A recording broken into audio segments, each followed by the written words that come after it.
This conference will now be recorded. Good afternoon, and welcome to the Spring Workshop for Funding Graduation Pathways. My name is Christina Winstead, and I work with the 12th Year Campaign. I'm excited to bring you information about financial aid as well as COVID-19 updates.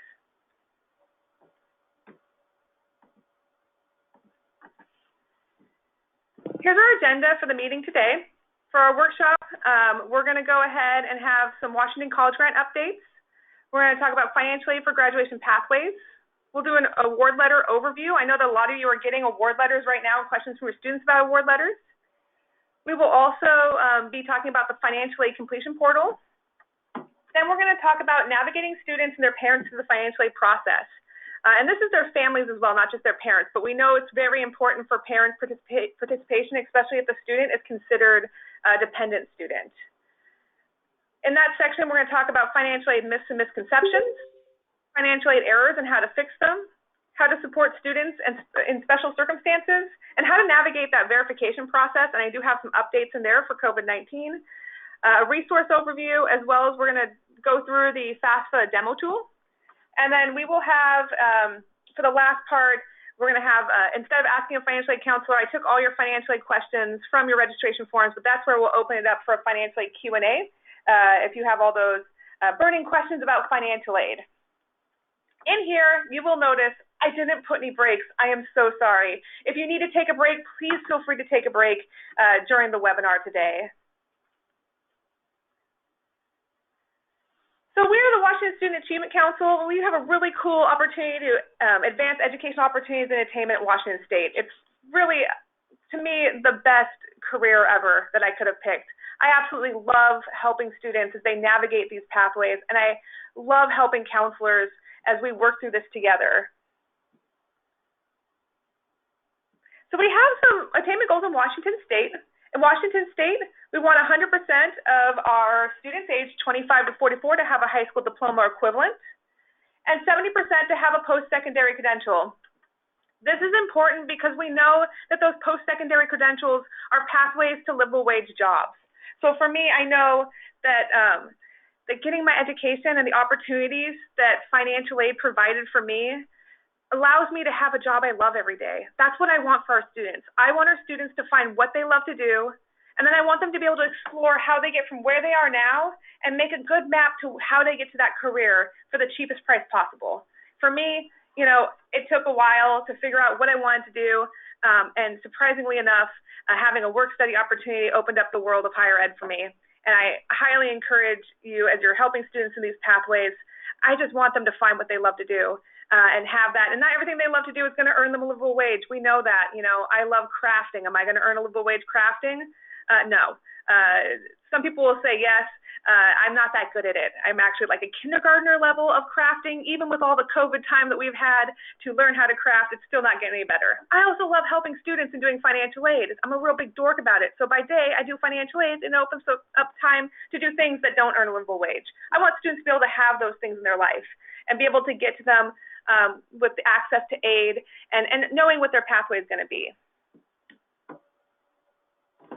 One of the reasons that this is so important is that last year, almost half of our students didn't complete a financial aid application. Now, the Pollyanna in me would like to think that, like, oh, that means that 44.5% of students are independently wealthy and they're just paying straight cash for college. But we know that's not the case. We know that students didn't apply for financial aid and utilize those opportunities even though they wanted to. They had other roadblocks to this. Not every student, you know, is going to apply for financial aid, and that's okay, but we want to make sure those that have those pathways that need financial aid are applying so they have all their opportunities opened up to them. I can't imagine what my life would be like if I had not received financial aid. It would be a lot different. The other number I want you guys to look at here is the number of students submitted with errors. So last year, 1.9% of students, about, I want to say with like 2,400 students, they applied for financial aid, but for some reason, they were unable to complete that application. They had errors that kept their application from being processed. So they made a good faith effort, but weren't able to complete. Today, we're going to be able to talk about some ways to resolve errors and some supports for you as you serve your students as they're working through their applications with errors as well.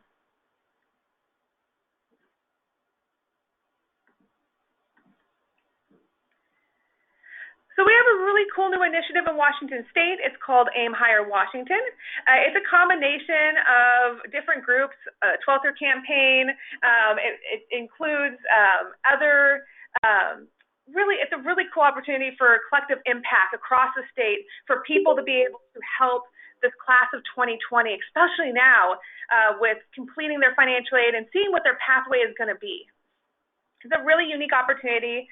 It includes not just partnerships, but outreach to students, families, our local education groups. There's digital tools available, and we're going to be going over these resources today. Here's the thing about getting students to complete their financial aid. Not one person is going to complete financial aid in the state and move that needle. Just one person can't do it. I know. I've tried. I've tried going to like multiple schools in a day and staying up very late at night and doing all these different things. It takes everybody to do this. So if you looked at that previous slide about financial aid completion and you felt unhappy about it, don't realize it doesn't just rest on you. It's on all of us to do this work. We're all going to have to work together to make the opportunities for the students happen. So if you feel like, if you're beating yourself up about this, I've had counselors call me and say, I just don't know what else to do. Oh my goodness, don't do that. We are all going to work together to help these students. And that's what Aim Higher Washington is. It's an opportunity for all of us to come together to serve these students. Anyone who's serving students like this, we're all a part of this Aim Higher initiative. The other thing I hear when we do trainings is people will say, oh my goodness, I'm not an expert. I don't know how to do this. I'm not an expert. And that's okay. We don't need you to be an expert, but we want you to be someone who can help. We want you to be able to navigate students from where they are now and through the financial aid process. And when you get to that point where you can't navigate them, we want you to know what the resources are to help them. So you never have to be an expert. I've been doing financial aid in some realm or another for at least 15 years now. I still don't feel like an expert. And I've read the 4 binders worth of information that they provide to you every year in the manual. But I want to make sure everyone has a pathway to know how they can help students and where to go to if you reach that capacity. So today we'll have our financial aid overview like I talked about before, Washington College grant, our graduation pathways we will discuss, as well as award letters. And we'll have some practical resources that you can send to your students. And if you are doing paper packets for students and not digital, we also have paper. I can send you actual materials so you can distribute them to students. We'll talk about that aid portal and navigating students and their families through the process. So first we want to talk about financial aid. Financial aid, just kind of, this is the easiest way to talk about it, is looking at it as an umbrella. We are Washingtonians. I know we don't use umbrellas as much, but we like using them when we talk about financial aid. So there are 4 main types of financial aid. There are grants, scholarships, loans, and work study. So grants, those are funds that people will call free money, but I'm a little hesitant calling it free money because there is satisfactory academic progress that students have to meet in order to be able to receive those funds and not have to pay them back. A student can go into a payback situation. I had a student one time who they showed up the first day of class when I was teaching. They got their paperwork signed to get their financial aid check. This was a while ago. And then they showed up the last day during finals, like 10 minutes into finals. And instead of coming in to take the final, just want to know where to get some more financial aid money. I'm like, who are you? Like, oh, I'm in your class. I'm like, there's only 12 in my class this quarter. Pretty small class. I think I would know if I've seen you. Oh, I came here the first day. Student told me I went to Vegas because I got all this money, and I went to Vegas with my friend, and we just let it ride. And unfortunately, it just didn't work out, so I just didn't come back to class because I didn't have money for books. But I would like some more financial aid money, please. Unfortunately, that student didn't attend classes, didn't meet satisfactory academic progress in any of their classes, and unfortunately had to pay back some of those funds. We encourage students that, when you receive this money, your grant money, this is to help you be successful in school. It's not to go to Vegas and let it ride. It's just one of those things that students, as long as they are meeting satisfactory academic progress, and they lay it out pretty clearly for students, then they won't have to pay back those funds. Scholarships, this is funds that students apply for. It can be internal at the school through foundations, external, public, private. There's a lot of resources for scholarships. I'm hearing a lot of students tell me like, oh, I guess I got started applying for scholarships right now. They can still apply for scholarships now, but really it's earlier, a little bit earlier in the year that scholarships open up. So they want to start early on. It's never too soon to start looking at scholarships, I tell students. Never too soon to start thinking about who's going to be the person who recommends you, who's going to write those recommendation letters, things like that. Having juniors look at scholarships that are available for next year's seniors and seeing what the seniors are doing. A lot of those scholarships are renewable every year, so they can kind of get an idea of what scholarships are going to be asking for. There are scholarship activities that we have for students, but there's a lot of ways. Scholarships are an amazing opportunity for students. Loans, these are going to be income-based. They're private as well as federal loans, and so loans is part of the financial aid package. And then work study. So students will tell me the words work and study together sound like a real bummer, and so they don't apply for it. But the thing is, on the application for financial aid, it asks them, do you want to be considered for work study? Yes, no, or I don't know. If they select no, they're not going to be considered. And at some institutions, if they select I don't know, they also won't be considered. So I tell students, say yes for work study. You can always decline the award if you get it, if you decide I don't want to work. But these are wonderful jobs. I know some of you out there probably had work study jobs, and they were, for me, work study was a game changer. It was the first time where a job asked me if I wanted to take time off during finals to be successful in my tests, as opposed to adding additional shifts to my schedule because someone called in sick. It was the first time where I didn't have to decide between making money and going to school. And so I know these are great opportunities, and to explore something that I didn't know much about but fell in love with. So you never know when a student's going to fall in love with a career that they're trying out through work study. It helps them increase their resume, get new experiences, and I think it really supports students when they're going to school, not just financially, but in their social emotional development.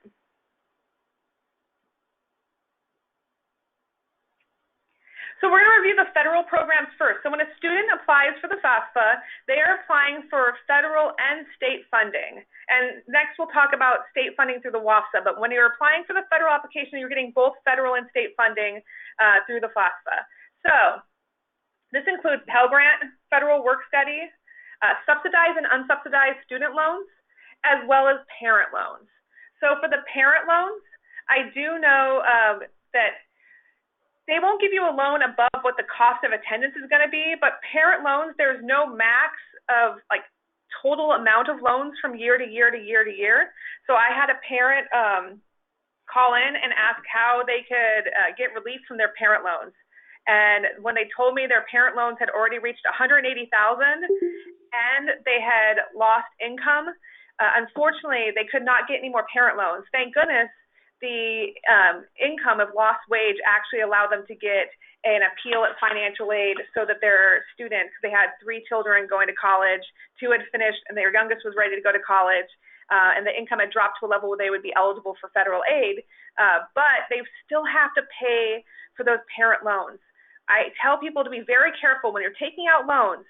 They're going to offer students the complete cost of attendance, but there are certain things you can chip down on. We'll talk about that in award letters.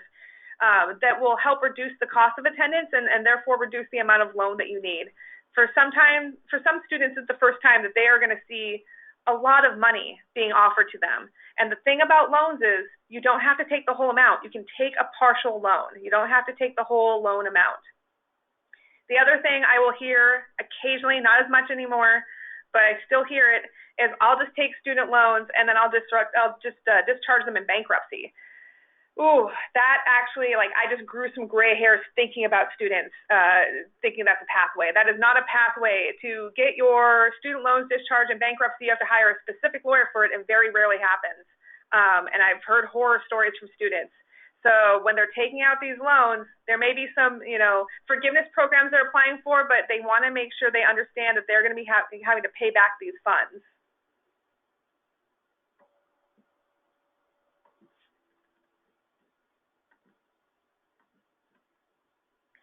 So the 2020-2021 FAFSA changes, they did some small changes to it this year, including changing some questions based upon the new tax forms. So this has actually deleted some questions and actually combined some logic in the questions. So if you answer a question one way, it'll gray out some of the other questions. The students who are using the My Student Aid mobile app, they actually will be able to get their student aid report on there now. And then the data retrieval tool, those of you who have used the data retrieval tool, that's the tool that imports information from the IRS directly into the FAFSA. That tool, you know that if you've used it, when you go into the data retrieval tool, it looks so much more, it looks way different than it does in the actual FAFSA, so it can feel like you're going to the wrong site. They are actually working to align that, and they have started adapting it and making it mobile responsive. So they're working on that right now. And then if your students are using the My Student Aid mobile app, they can actually apply for either year of funding, not just the 1920 or the 2021. Like before, they can only apply for 1 year. They only have one application on there. Now it has both. So they have to make sure they're completing the correct year that they're going to be attending college, but the My Student Aid app will have both. If they don't see both financial aid years, it could be that they have an old version of that app on their phone, and all they have to do is go back in and update the app, and then open it up, and it'll have both years on it.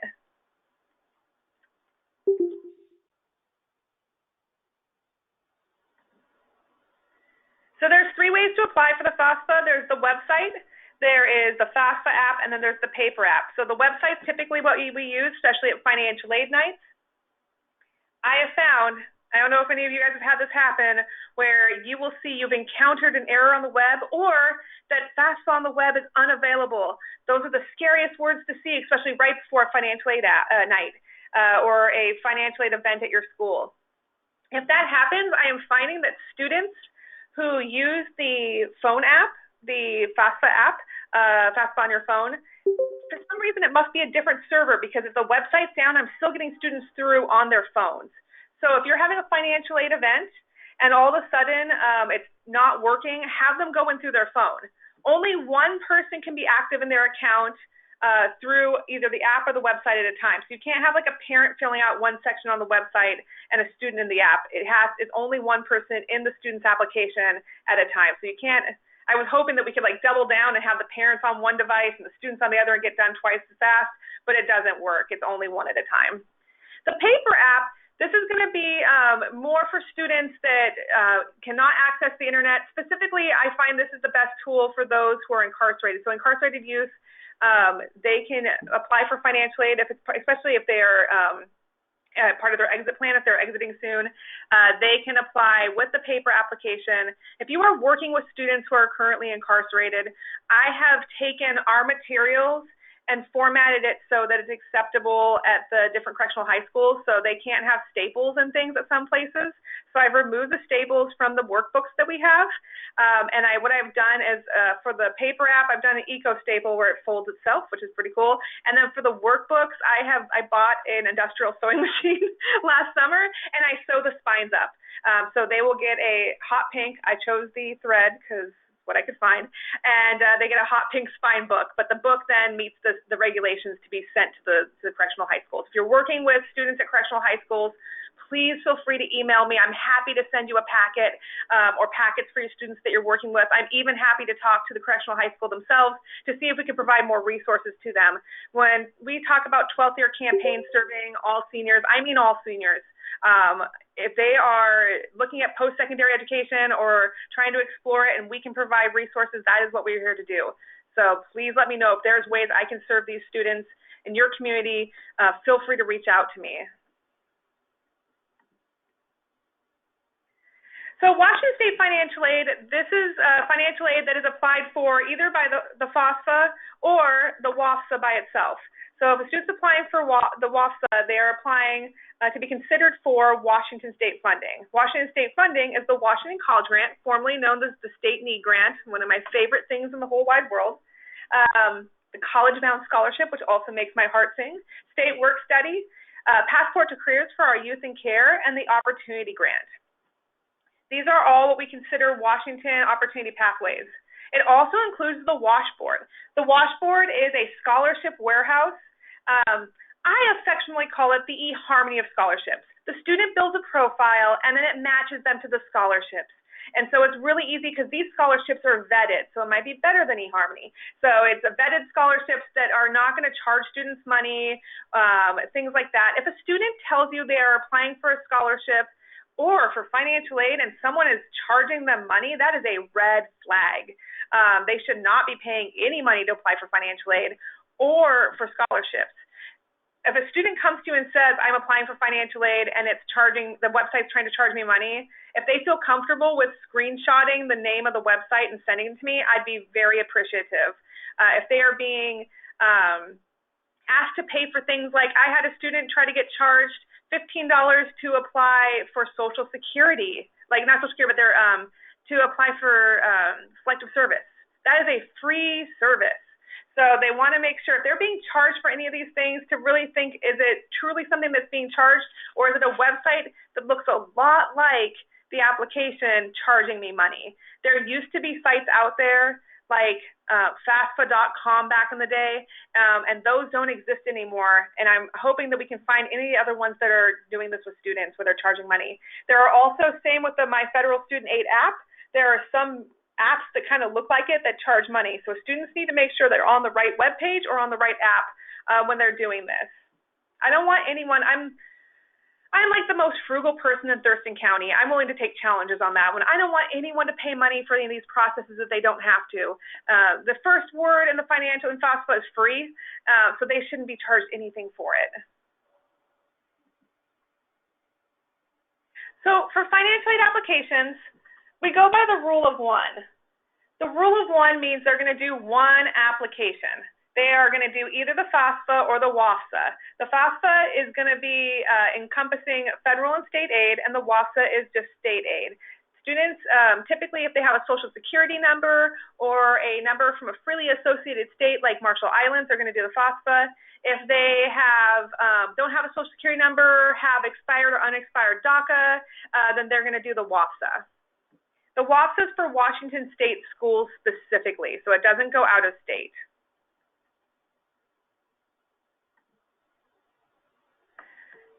And the reason why it's the rule of one is because we have genius students who, like me, are very frugal, who think, you know what, if I can get this much money from one application, guess how much I can get from both. If they do both applications, all they're doing is causing me gray hairs as we try to figure out which application they actually wanted to apply for. So what students want to do is they want to assess themselves for the correct application. If they're not sure which application they should fill out, they can go to ReadySetGrad/WAFSA, and there is a questionnaire that's about 5 questions that will help them determine which application to do. No matter which application they do, they want to make sure that they know it opens up October 1st. So October is a wonderful month. It's my favorite month. Not only is it encompassing all things that are pumpkin spice and everything nice and Halloween, it is the beginning of financial aid, which means I get to come out to all your schools and see you and your students. It is literally my favorite month of the year. So if there's anything we can do to help students prepare for this, I really say for juniors right now, they can start doing their FSA IDs, and we'll talk more about that. They can determine which application they need to do in the fall. But I really encourage you with these students that they understand it doesn't mean that they have to go online and apply for financial aid at midnight on October 1st, but it means they really, like, it's that starting of the season, and they want to get it in as soon as they can. Students who are college-bound recipients, college-bound scholarship recipients, this is a program. It's an early commitment of state funds. This is what they sign up for in 7th and 8th grade. They have to apply by June 30th of their 8th grade year. It combines with Washington State funding to cover the average cost of tuition at public rates. So what that means is we'll take the highest rate of tuition at a public school. So typically Wazoo or UW, it's a research-based school tuition rate. And then some fees and a small book allowance. So if they're going to a private school in Washington State, then there is going to be a difference in the tuition from public to private. Some of those private institutions have their own scholarship to cover the difference. So what can happen is they can sometimes get a scholarship. If they don't, then they're going to have to come up with additional funding to pay the difference between the public and private rate. That's one of the reasons why we encourage students to apply to more than one school. We love to see students apply to a reach, target, and a safety so that when they get their award letters back, they can make a determination, not just based upon where they want to go, but also what's going to be the best financial decision for them. So that commitment, again, is tuition, some fees, and a small book allowance, so tuition at that public rate. And it can be used at over 60 2- and 4-year schools, public and private, in Washington State. It's a really awesome program. What I love about it is that students, when they sign up in middle school, all of a sudden now they can start thinking about what they want to do for college as opposed to, am I going to pay for it? So I have students who don't start thinking about college until senior year. Sometimes even right now they're thinking about it for the first time. What this does is allows a student to not only dream big, but know that there's someone behind them who potentially is going to fund that tuition, book allowance, small book allowance.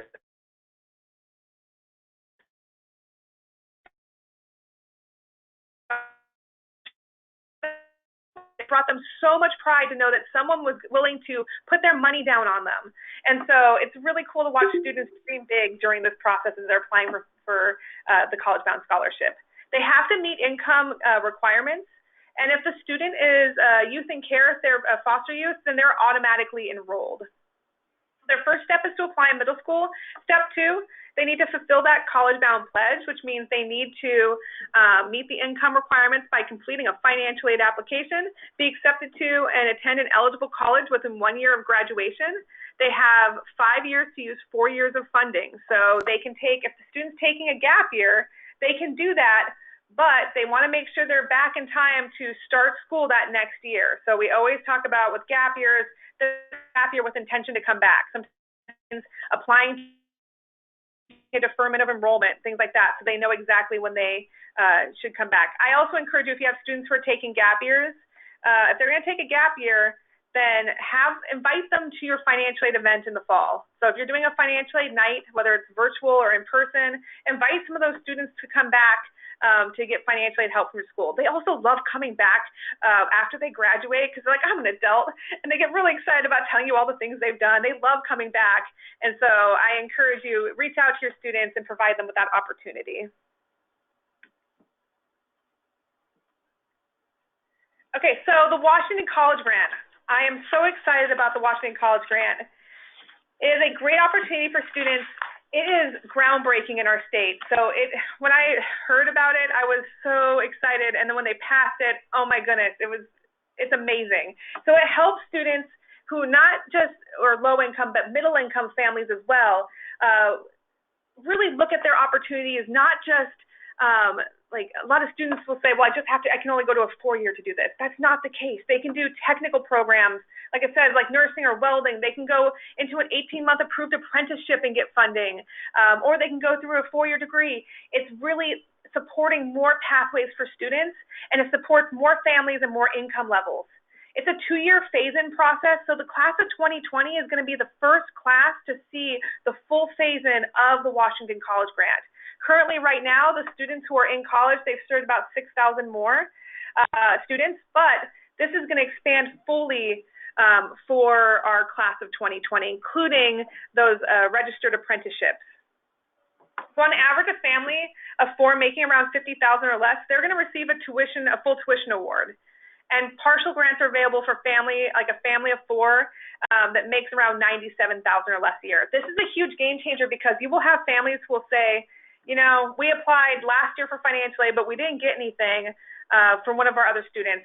Why should we even apply this year? You may now be eligible in your income levels, especially if there have been reductions in income due to things like COVID-19. So there's a huge change, right now. We want to make sure families understand that they have to apply for these funds to get them, but they may not have been eligible in previous years, and they may be eligible now. The only way to know if you're eligible is to apply. So I tell families, like, you may not know. Also, I've had families say, well, we make just above a little bit more, but, recently we've lost income. Oh, we're going to talk more about ways to support families through that, but there's a lot of opportunities for them as well. Any questions about the Washington College Grant?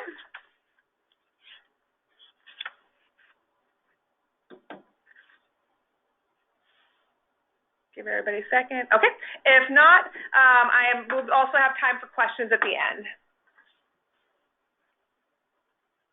So now we're going to talk about financial aid for graduation pathways. So there are multiple graduation pathways in Washington State, and they really boil down to three main buckets. There's career apprenticeship, military, and then college and post-secondary. For apprenticeships, there's a lot of resources available. Apprenticeship can be really confusing for some students. It's a wonderful opportunity. Students can go through the apprenticeship registration and tracking system to see what apprenticeships are available, not just throughout the state, but in their region.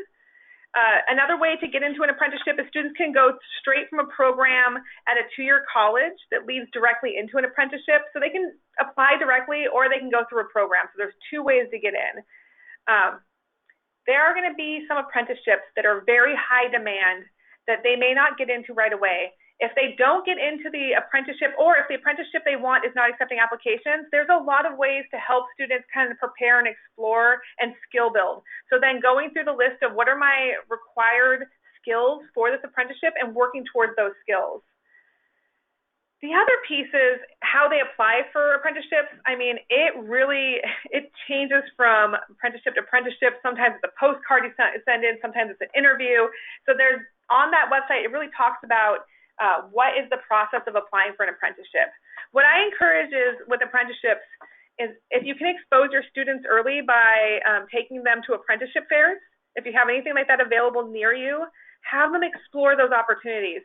I know that when I was working at the college, we took high school students to an apprenticeship fair, and it was so much fun. They got to hands-on try all these different trades. They even let me try out everything. So it was so much fun to watch students. I tried out driving a front loader. Spoilers, I am so glad I have this job because I thought it'd be just like a video game, but I was very horrible at driving a front loader. But I had a student get on that thing, and it was so funny. The guy asked, so how many times have you operated heavy machinery? Oh, it's just like a video game to me. I've never used this before, but this kid knew how to do the whole course. I had to get stopped and man, we just need you to get out of the vehicle now. So it was really cool to watch a student light up and go, I really liked that. That was fun. That was really cool. And I think that's something I might want to explore. They let students work with sheet metal from the sheet metal shop. They got to build toolboxes. They got to do all these different hands-on. They take something back with them as well as information. Those apprenticeship fairs are amazing, and they have them typically throughout the state. I know I've been to a couple at Joint Base Lewis-McChord, as well as I know they have some really cool ones in Spokane. But I encourage you, if you have the opportunity to either refer your students to those or take a class trip there, it's really eye-opening and a life-changing experience for students. So there's some apprenticeship tools. ExploreApprenticeships.wa.gov is where students can go through and learn about the different apprenticeships. You can go through as an educator as well and kind of learn about how the apprenticeships work and how to apply for them and what they are. There's also that apprenticeship tool that I talked about a couple minutes ago, and so that you can see on the left side of the screen, you can actually, it automatically defaults to I want to find an apprentice. They need to go back down to find a program by county and occupation. They can also look just by name if they know exactly which one they want to go into. They can actually just see those apprenticeship opportunities by region. But this is a great tool to see where these apprenticeships are located and more information about who's providing them. I know that in Washington State now, counselors have to provide information about financial aid in the different pathways. And so we've been creating these amazing one-pagers. The awesome Beth Kelly from Gear Up Law, she has created these one-pagers to provide to you guys so that you can give them to students. So that on your right, you'll see how to become an apprentice. And it talks about how to get ready, find your program, and apply. And so there'll be one-pagers for a lot of different programs that you have access to.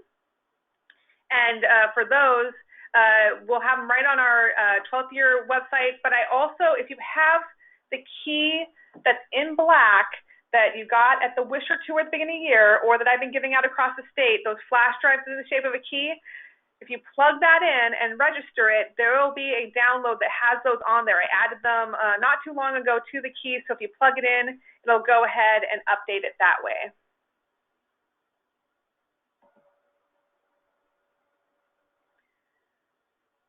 For military academies and enlisting, so there's two different options for military pathways. There's academies, ROTC, and then there's just enlisting. It's the two options that are kind of the two main buckets.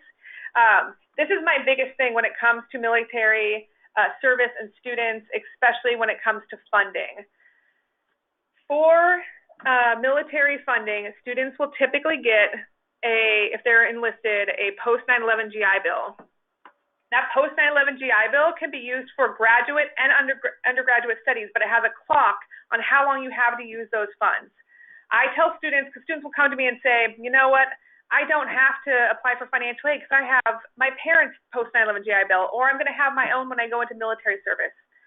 I remind them that they're still able to use state and federal funding typically, so they want to apply for financial aid first and see what's going to be covered by that before they start utilizing the post 9/11 GI Bill.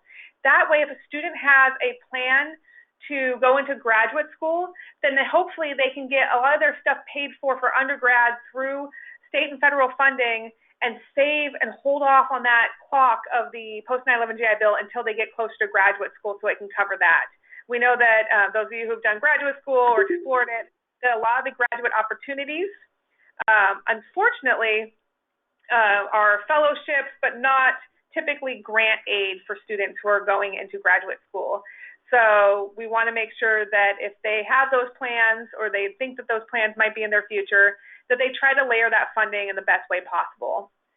So ROTC and academies, typically this is going to allow the student to graduate with, especially for the academies, sometimes college credit, which can bring them up in their rank and which means their salary can go up. No matter which pathway they're going to go towards, they want to make sure that either pathway, if they can get any dual credit, those extra credits sometimes can mean an increase in pay and starting at a different level. So instead of an E1 and E2, they want to make sure that they explore those opportunities to see if there's ways they can get college credits under their belts before they enlist. For the academies, we also know that for some students, this is going to be a legacy tradition, and so it's very important for them to go to an academy versus enlisting.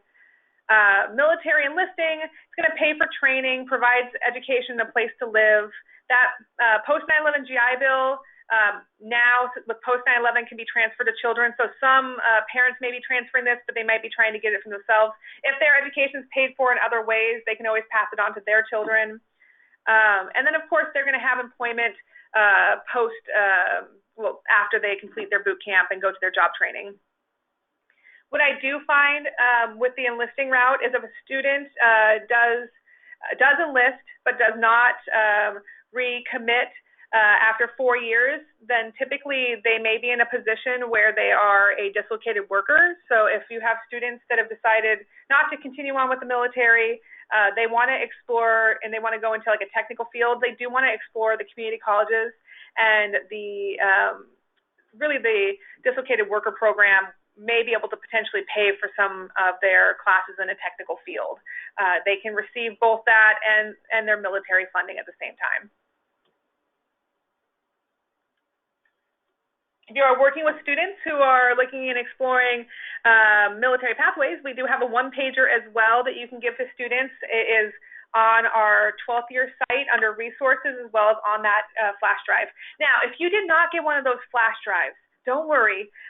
We have ordered more. There will be some coming in here soon. But I did save some of the older ones. They're silver key-shaped. They're all key-shaped. They're the key to your success. Also, I'm a locksmith's daughter, so of course I'm going to pick anything in the shape of a key. They're super cute. But I am happy to load all the resources on a little flash drive for you. What you'll need to do to get that is either you can email me, or if you put in the chat box your name, and you can send the chat directly to me if you want, name, your mailing address, and that you need a key, a flash drive, then I can send those out to you. So especially if you, I know some of you guys had to leave the office very quickly and weren't able to go back to your offices to get your materials, I am happy to send those out to you. So for post-secondary and college education, what we mean with post-secondary is any type of training and education after high school. There's a lot of opportunities, and we want to make sure we're serving students who are exploring those. We have resources in our college knowledge books. Those are digital and physical, and we'll talk more about those at the end. We also have a COVID-19 resource of virtual tours. So you might have students who are like, I want to go away to school, but I can't go on a campus tour right now. There is a list of Washington State schools right on our website. The link is here. And I will be sending out this PowerPoint after the fact, so you guys will have access to all of these. But what they can do is they can go and see which schools are offering virtual tours. Some of them are doing tours where it's pre-made virtual. Others are having students make appointments and someone walks them around campus with a phone or whatever device the student's using.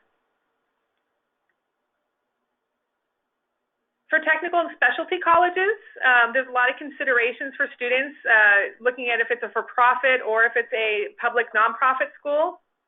Students want to be very mindful about cost and also mindful about what the outcomes of the degree is. So they want to be a smart shopper if it's a for-profit school and make sure that it's accredited through typically the professional organizations. And there's opportunities out there, but I have students that will tell me like, well, this is the school that contacted me first. It's all about exploring and making sure it's the best fit for the student. So some are going to be more expensive than others, but they need to know all the key considerations. And this is another one-pager that you can provide to students. Really knowing with those schools, the educational outcomes is really critical. I have had students who have gone to institutions that unfortunately were not accredited, where they've had to do a skills assessment at the community college to see where they would start in a program. And I had one student that, you know, they went to a culinary school, and when they came into the program, unfortunately, they literally had the skills of a line cook. But they had gone to school for a year and had spent so much money. And we had to tell them, like, they're not accredited, so the credits aren't transferring over. And unfortunately, you're going to have to start the program at where your skill level's at and where your credits lie. And so students want to be really smart shoppers. If they get stuck in that process at all, it's okay for them to ask schools, are you accredited and how and in which organizations? And what are the educational outcomes? What is your employment rates? 2 years post-graduation, all those critical questions they can ask. It will be very helpful for them. So we'll talk about award letters next. So for award letters is something I know that several of you asked about in the registration process. And so definitely with award letters, I know they are receiving them right now. So for award letters, students and families want to know, well, they're going to need to know the cost of attendance and then the true cost. What kind of financial aid is going to be available to the student, and that means the grants and scholarships, self-help, which is work study, and low-interest government loans, and then payment plans and loan options to parents. So those are the main categories, but it should tell them how much it's going to cost for them to go to school and then how much they're going to owe at the end. So the first step is looking at the expected family contribution, the EFC, and that's usually located on the student's student aid report on their FAFSA. So there'll be on their SAR is what they call it. There'll be an EFC, estimated family contribution, and that's going to equal the financial aid eligibility. There's two different costs of attendance. There's going to be your direct costs and your indirect costs.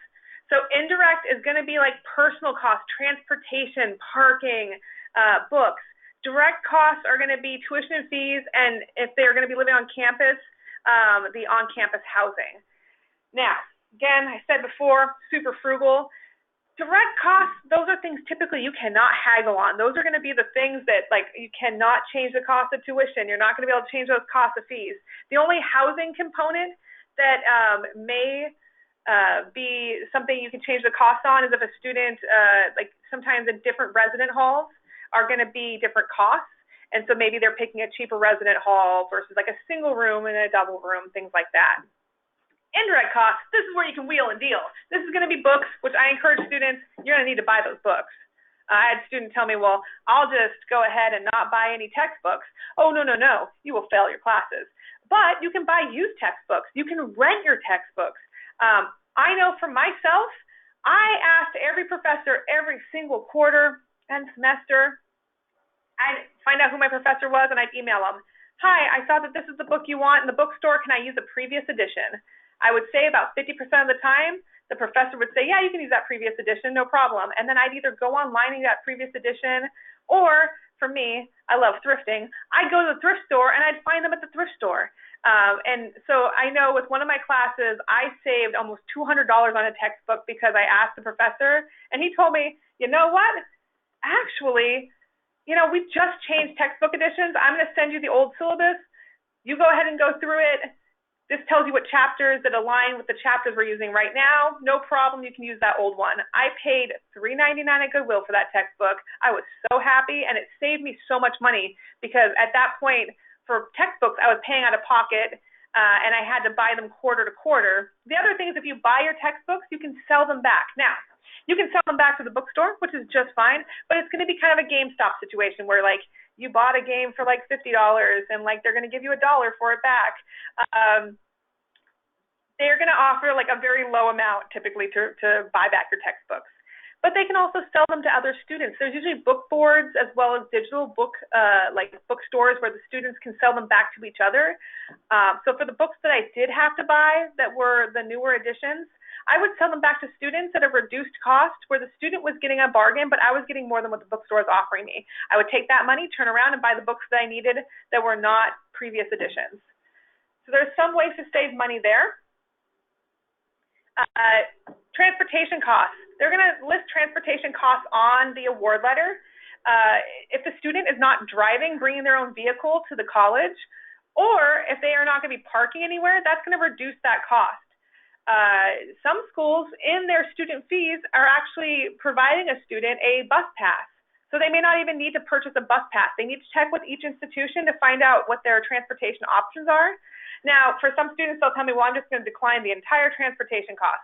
You may want to save a little bit. Even if you're not having your own car, there may be situations where you need to get a Lyft or an Uber somewhere. And so I encourage students, have a little bit, but if they're already providing you a bus pass and you don't need to pay for one, then you can reduce some of those costs. I had a student who was able to reduce like $500 because they were like, I'm not bringing a car with me. I don't need insurance or gas.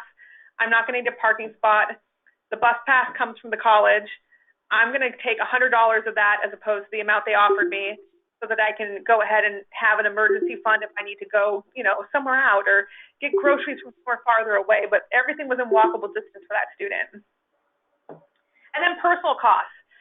So I tell students, personal costs can, those are things that are going to help you be successful in school. But I've had students who think that is like, I can go out to pizza every night fun. Number one, if they're eating on campus, they have a meal plan. Typically the food that is offered there is already they're already going to have access to pizza and burgers and all that fun stuff. It's so much fun to watch students when they get to a campus for the first time and what they eat on campus. It's hilarious. Especially, you know what I'm talking about. If there's access to a all-you-can-eat ice cream machine or buffet style, it's a hoot. They don't need to. I know students think on TV, I see every day they go out to a new restaurant and they do this and that. TV makes college look like all you do is just eat, hang out with friends, you party a little bit, and you never study. So I would tell students that is not going to be something that is the reality of going to college. The reality of college is much different, and so they want to make sure with those personal costs, it's not money to make sure that that you have the best 4 years of life. We want to make sure that you still have personal costs covered if you need to buy technology, if you need, I've had students that they need to have a little extra money to set up their dorm room. Dorm beds are a different size than their regular beds. There are going to be things they do have to buy typically when they get to school that they'll realize that they need. But a lot of these other stuff is really covered. So they can really wheel and deal to those indirect costs, but the direct costs are set pretty heavily in stone. So the cost of attendance minus the EFC is what's going to be the estimated financial need for that student. That's how they determine the award. So again, those direct costs, they want to think about what they want versus what they need. This is going to be the first time where a student gets a check for money, like typically on a refund, and they got to think about what they need versus what they want. It's very easy to take out a loan, and man, some of you, especially those of you who are like me, who are still paying student loans, it is so painful to pay back at times. So they want to think about like what they can do to reduce those costs. In the award letter, it's going to talk about how much does it cost to attend the school. Now, these may not be directly listed on the award letter. There may be links to the school's cost of attendance page, things like that. So the student might have to hunt for some of this. The amount that they're receiving and types of aid, their total real cost. This is something they're going to have to calculate themselves. Most schools do not have an award letter that lays it all out with the total real cost. It's going to talk about how much is covered and the resources to make up the difference. When they're accepting aid, we want to make sure they're accepting aid in the correct order. So for students, oh my goodness, I've had students take out aid in the wrong order, and it can be really scary to the student because they could take out, I had a student take out loans before grants, which means they were taking out something they had to pay back versus something that was gift aid. So they always want to take gift aid first. Grants, scholarships, and tuition waivers, yes, yes, yes. They want to make sure they're taking those. The only time they want to take out like kind of be mindful about scholarships is if they're taking out so many scholarships that it's changed their income. So if they have scholarships above the cost of attendance and they're receiving that back as a check from a scholarship committee, those can become taxable income and can change the student's EFC for future years. So, if you have a student that has gotten they've received, let's say, $50,000 in scholarships, but they only needed 20. They're going to have, if they receive those, if the scholarship committee lets them have it, those technically can become taxable income, which can impact their aid for future years. So they want to be mindful about taking out, if they have too many scholarships, making sure that it's not going to put them in a situation that changes their income and then they lose tuition waivers. And they can talk to their college about that when they receive their award letter. Their scholarships, tuition waivers, then work study. So these work studies where they're earning funds towards the cost of attendance. So it's not that they get like a set amount right then and there. They're actually going to get a weekly paycheck. So this is going to work towards those costs of attendance. And then loans. So there's federal and private loans. They want to take out gift aid, then work study, and then loans are the last. And the loans are going to be for more than what they typically need. So they want to think about what do they need, not versus what they want, and they can always take out a reduced amount in those loans. If they have questions about their financial aid award letter, they can always talk to the financial aid office, especially if financial circumstances have changed. The other piece is if they need to take out a payment plan. I know for me, I had to take out a payment plan one quarter. I had a $500 bill that came due, and I couldn't afford it at all. I mean, they might as well have told me it was $5 million, but I could afford to pay it off every other week throughout the course of the semester, and that's what I did. So instead of dropping out, which was literally I went to the financial office and said, well, I'm dropping out this quarter until I can figure out, or the semester until I figure out how to pay this. They said, well, we can do a payment plan, and I was able to pay it off little bit by little bit, and it made it much more doable for me. So we do have some resources for students in this process. In this process, we have Understanding Your Award Letter Worksheet. This is available as a single page on our website, as well as it's available in the 12th Year Campaign Junior Senior Workbook. So you can send these digitally out to students. It's a fillable PDF, and they can go through each one of their award letters. It has ones for living off campus or on campus, in-state, out-of-state, so it works through the information there. Then you have which order to accept aid. This is great for students to have. You can send this to students, even if you're just doing kind of a little information blast to students and saying, hey, you might be receiving award letters. This is a little tool to help you figure out which order to take those in as. And then finally, of course, there's the college knowledge workbooks, college knowledge books. Those books are informational, and we'll talk more about them at the end, but they come in 5 languages digitally: English, Spanish, Vietnamese, Somali, and Russian. But we've also printed English and Spanish ones that we can start ordering again, I'm hoping around May 11th. But if you need them before then, please reach out to me. I did have before COVID-19 kind of hit us, I did have boxes of stuff sent to my office here, so I'm happy to come in and pack stuff up and send it to you. But if you need a very large amount, let me know. We can see if there's options for that.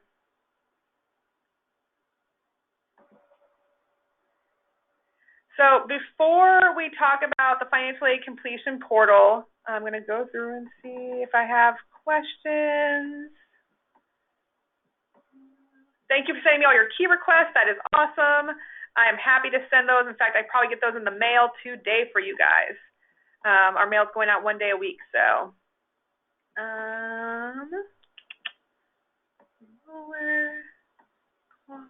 Okay, I'm just going through to see if there's any other questions.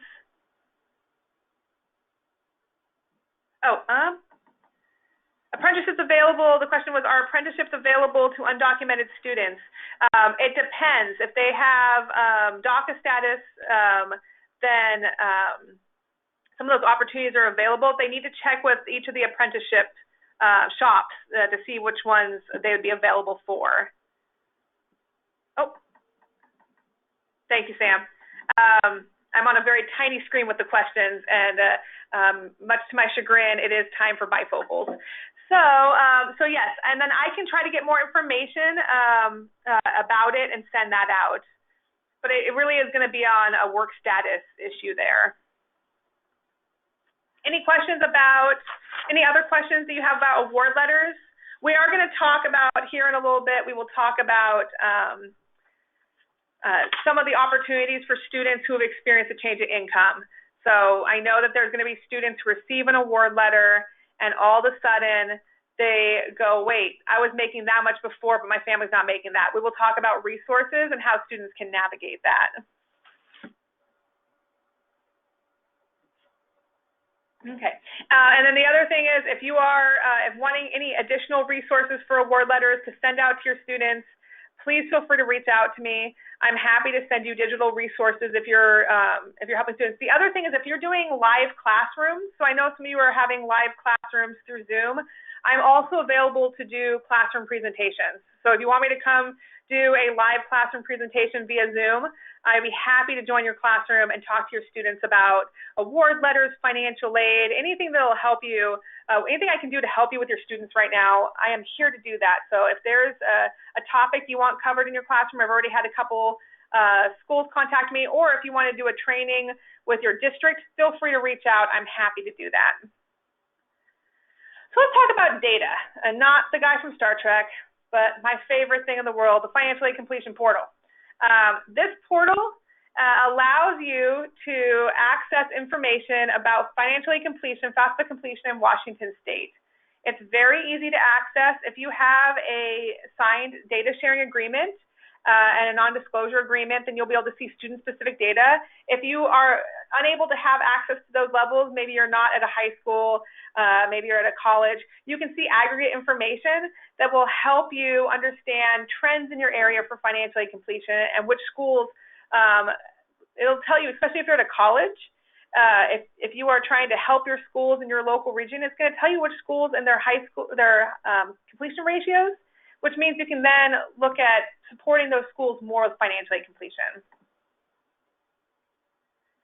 So in order to get access to the financial aid completion portal, you guys are going to have a signed data sharing agreement or non-disclosure agreement for any student-specific data. So anyone can get the aggregate data, but to student-specific, you're going to have those signed. If your district hasn't signed one, please feel free to reach out to us. We can send you the paperwork for that and get that process started. So to log in, if you're already using the College Bound portal, it's going to be in the same spot. But you're going to log in, and so you'll go here on our main webpage at wasoc.wa.gov. It'll say the portal, Financial Aid Administration. You click on that. It's going to take you to this page here. If you don't have access, you can request access for the FAFSA completion portal down here in the bottom left. You can log in with your email and password, and you can also reset your password if you forgot it. That's totally fine. If you forgot it, believe me, I reset mine like last week. So you can go and reset it or change your password if you want. Once you go into the FAFSA completion portal, it's going to show you your school. So this is showing aggregate information, but it's going to show your school specifically if you have student-specific information. The aggregate's going to show you the whole state, as well as there's some more information through our in-depth dashboard. So there's 2 different ways to look at this data. You can, in aggregate, look at schools as well as the whole state. For student-specific, you can get right down into the student level. So it'll have, in the aggregate information, submitted and processed. Submitted means that the application was submitted to the Department of Ed. That does not mean that it has been completed.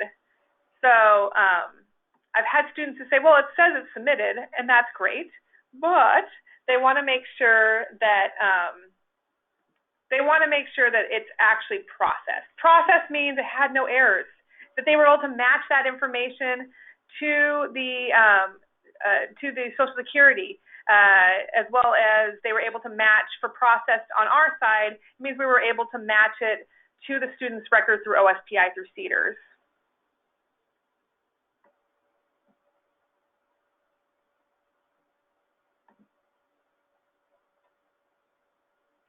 So in the completion portal, you'll be able to go into your school. You type your, if you're doing aggregate data, this is what the aggregate data looks like. You can look at the district or the school, and it'll tell you the number of students, if it was submitted, and then the percentages of submitted and then completed.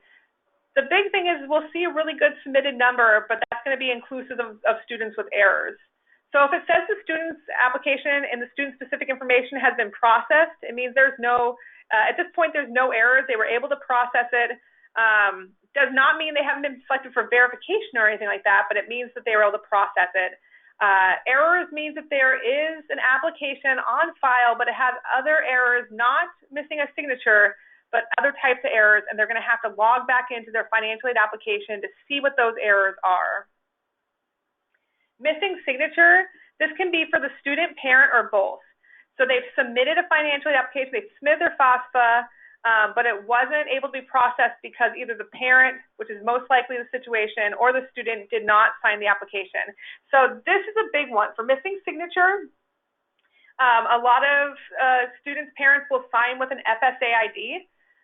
And the FSA ID is a unique identification for the parent as well as a unique identification for the student that they use to access their financial aid applications and financial aid information specific to them.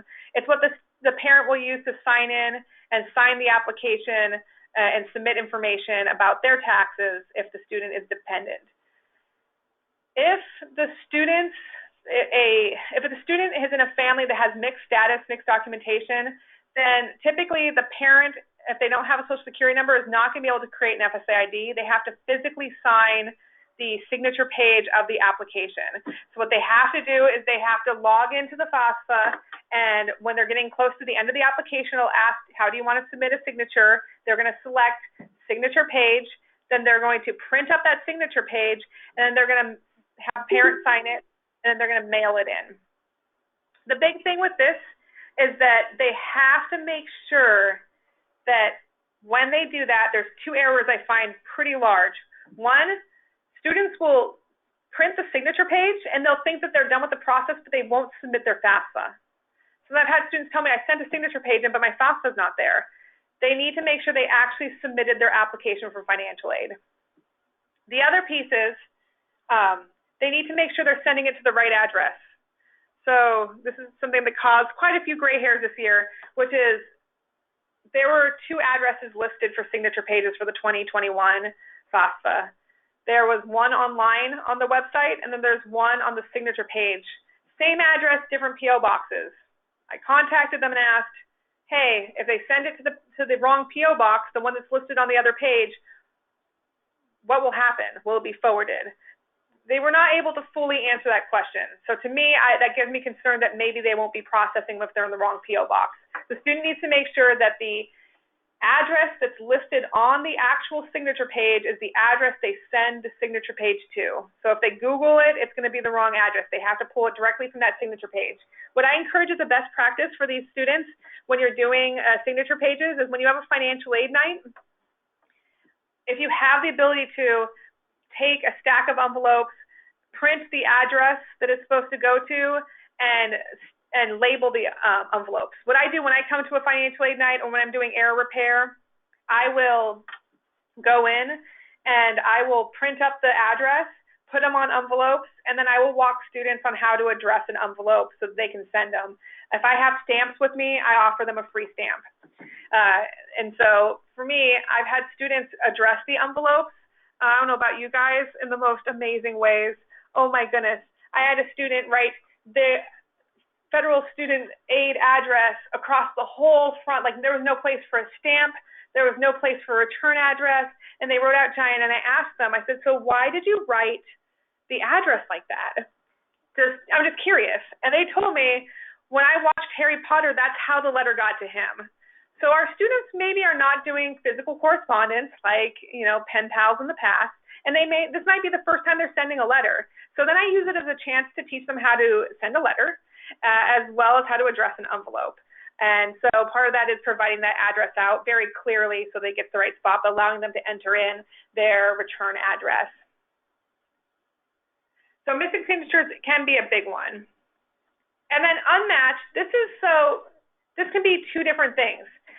Most likely it means the student hasn't submitted an application, or it means the student completed a financial aid application, but they did it for the wrong year. So if a student comes to you and says, oh my goodness, I know I did this application, and they get a little frustrated, like I know I turned it in, have them pull up their student aid report or have them go back into their financial aid application to see if they did the 1920 or the 2021. It's very common, in fact, one of the most common things for a student to fill out the wrong financial aid year. When that happens, I call it the practice FAFSA. So I'll tell a student, hey, you know what? It looks like you did a practice FAFSA. You did submit it, but it was for this current school year when you're not going to college. Now you're going to learn how to do a renewal. So now they're learning how to do a renewal and how to do an initial submission. And when they do a renewal, it will upload some of the information from their initial application into the renewal. So now when they do their application next year, they'll see how easy it is to do a renewal, and it'll be easier in October for them.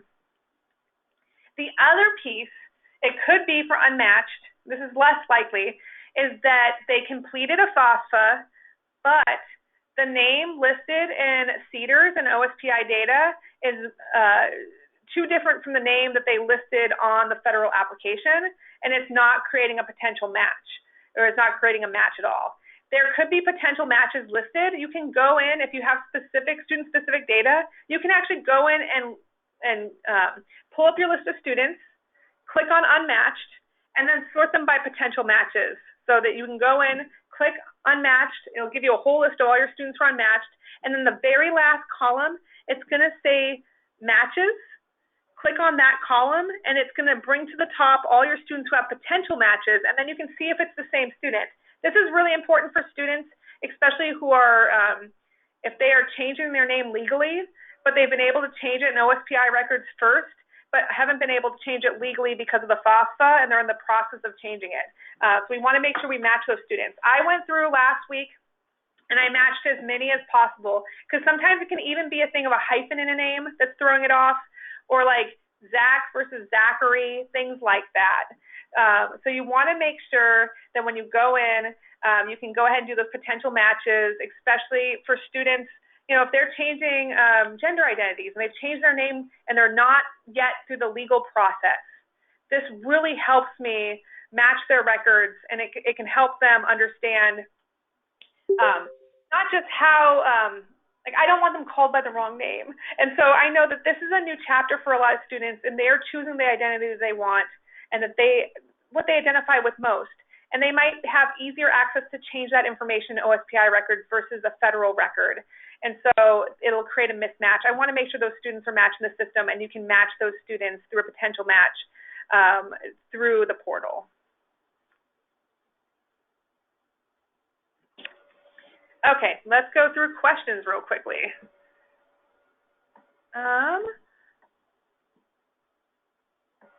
Looks like just one question. What is the state percent for submitted financial aid applications? I'm going to ask Sam or Yukiko behind the scenes to go ahead and look at the FAFSA completion data from this week, and if you could do the submitted and the completed, I would love to see the data too. Our state, along with every other state in the nation, has had a decrease in financial aid completion, of course, right now. So we're working on supporting those students. So it's one of those things that when we see, we'll be able to maybe identify some places that we can help students more.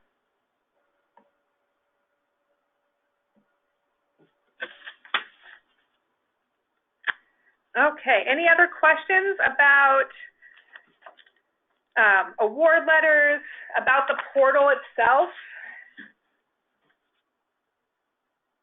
I love the portal because it really does give you access to that information to serve students. And we'll talk more about resources of how I can help you guys with those errors.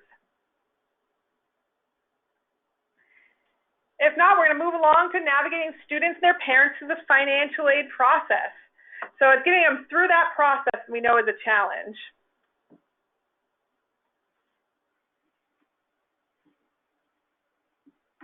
So we're going to talk about common financial aid myths and misconceptions, common errors and how to fix them, how to support students in special circumstances and navigating that verification process, resource, of course, our resource overview, and then we're going to go through the FAFSA demo tool.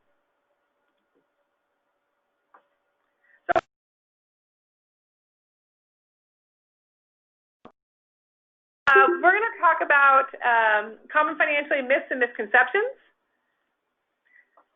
So the first one that I hear a lot, and oh my goodness, I'm getting this question from families, is that they can't receive financial aid for a quarter semester that they missed the application deadline on, that financial aid application deadline. So, oh, thank you, Yokiko. So currently completed financial aid applications is 45.3% in our state. And it looks like Yokiko gave a link to it too, as well. So if a student has missed their deadline, I still encourage them to apply for financial aid. And this is why. Students who apply but miss the deadline, schools have to back pay students for any quarter or semester that a student completes credits for and they're eligible for funding. So if they miss the deadline, it means typically that they've missed the deadline to have their application processed before tuition due date. And so I encourage, like, when you're working with students and they see the word deadline, they think, oh my goodness, I'm not going to be able to go because I missed that deadline. Have them still apply. There is some tools we will talk about for students if they want to send a letter to the college explaining why they missed the deadline, but still have them apply for financial aid for that deadline. I've had plenty of students when I worked at the community college that got back paid, like, after the second week of school, third week of school. They were able to then, they paid out of pocket and then they were able to get those funds back. But it doesn't mean they've missed the deadline. It means they missed the processing priority date. That word deadline can be very scary for students.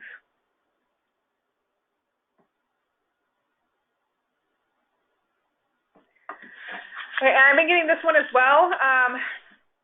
People will ask me or tell me, well, no, a student's parents have to be U.S. citizens or permanent residents in order for their kid to get financial aid.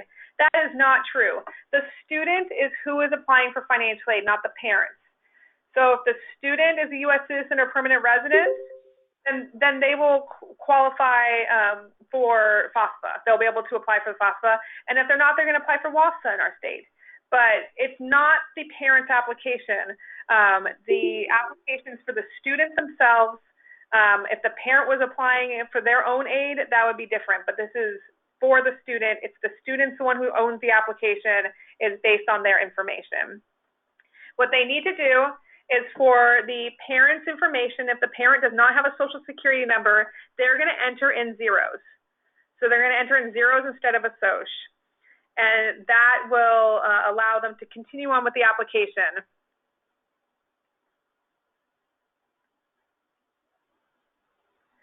Another one is if the student doesn't live with their biological parents or their adoptive parents, they think automatically they don't need to include their parent info, or that they can include the parent or the person who is supporting them. So this is a hard one. You have to make sure that you are completing the parent section correctly, especially for a student for the dependency component. they're going to ask for the parent's info, and I'll have a graphic here in a couple minutes that talks about who the parent is for financial aid in the error section. Typically, they have to provide information for the parent unless they're considered independent. If they are in a situation where they are raised by somebody else, they don't have contact with their parent, they might be qualified for what's called a dependency override, but they can't just put the other person's info. Also, I've had students who, like, if they're in a legal guardianship, they'll put down the income of their legal guardian. If they're in a legal guardianship, they actually are independent. So by providing that information, they are providing an application that's incorrect, showing more income than what's actually provided. We hear this one all the time. I know Yokiko will testify to this. That if a student's college bound eligible, then they'll have everything covered. It's a full ride. I hear this a lot where, like, college bound's a full ride. It's not a full ride. It is a commitment of funds that includes tuition at the highest public rate, a small book allowance, and some fees. So it's not a full ride. I don't want students to think, especially the biggest one I hear about this is students will say, well, that means I'm covered for my housing. No, they need to make sure that they, when they apply for aid, they're also applying for scholarships. Again, I want these students, my goal for these students is they will be the first generation in a long time to graduate college without crippling financial debt, because they utilize every single resource that's out there, every waiver, every scholarship that they could get, everything to make sure that they don't have to go into that. Let that be the burden of my generation. But they do have housing costs if they're going to live on campus that are not covered by College Bound. So I encourage them to always be applying for scholarships.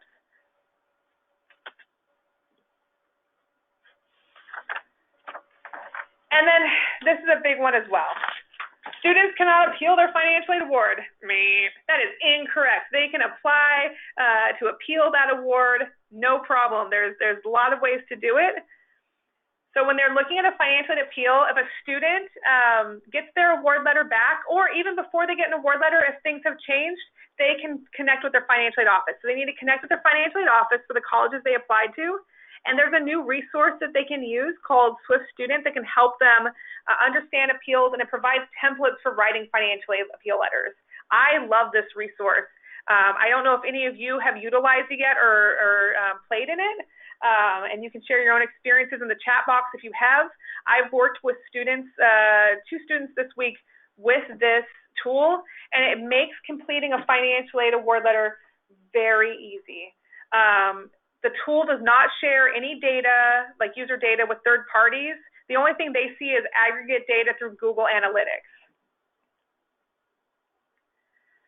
So for the Swift Student resource, it covers a lot of different reasons a student might be asking for an appeal. So it can be excluding parental information when they've already calculated it in.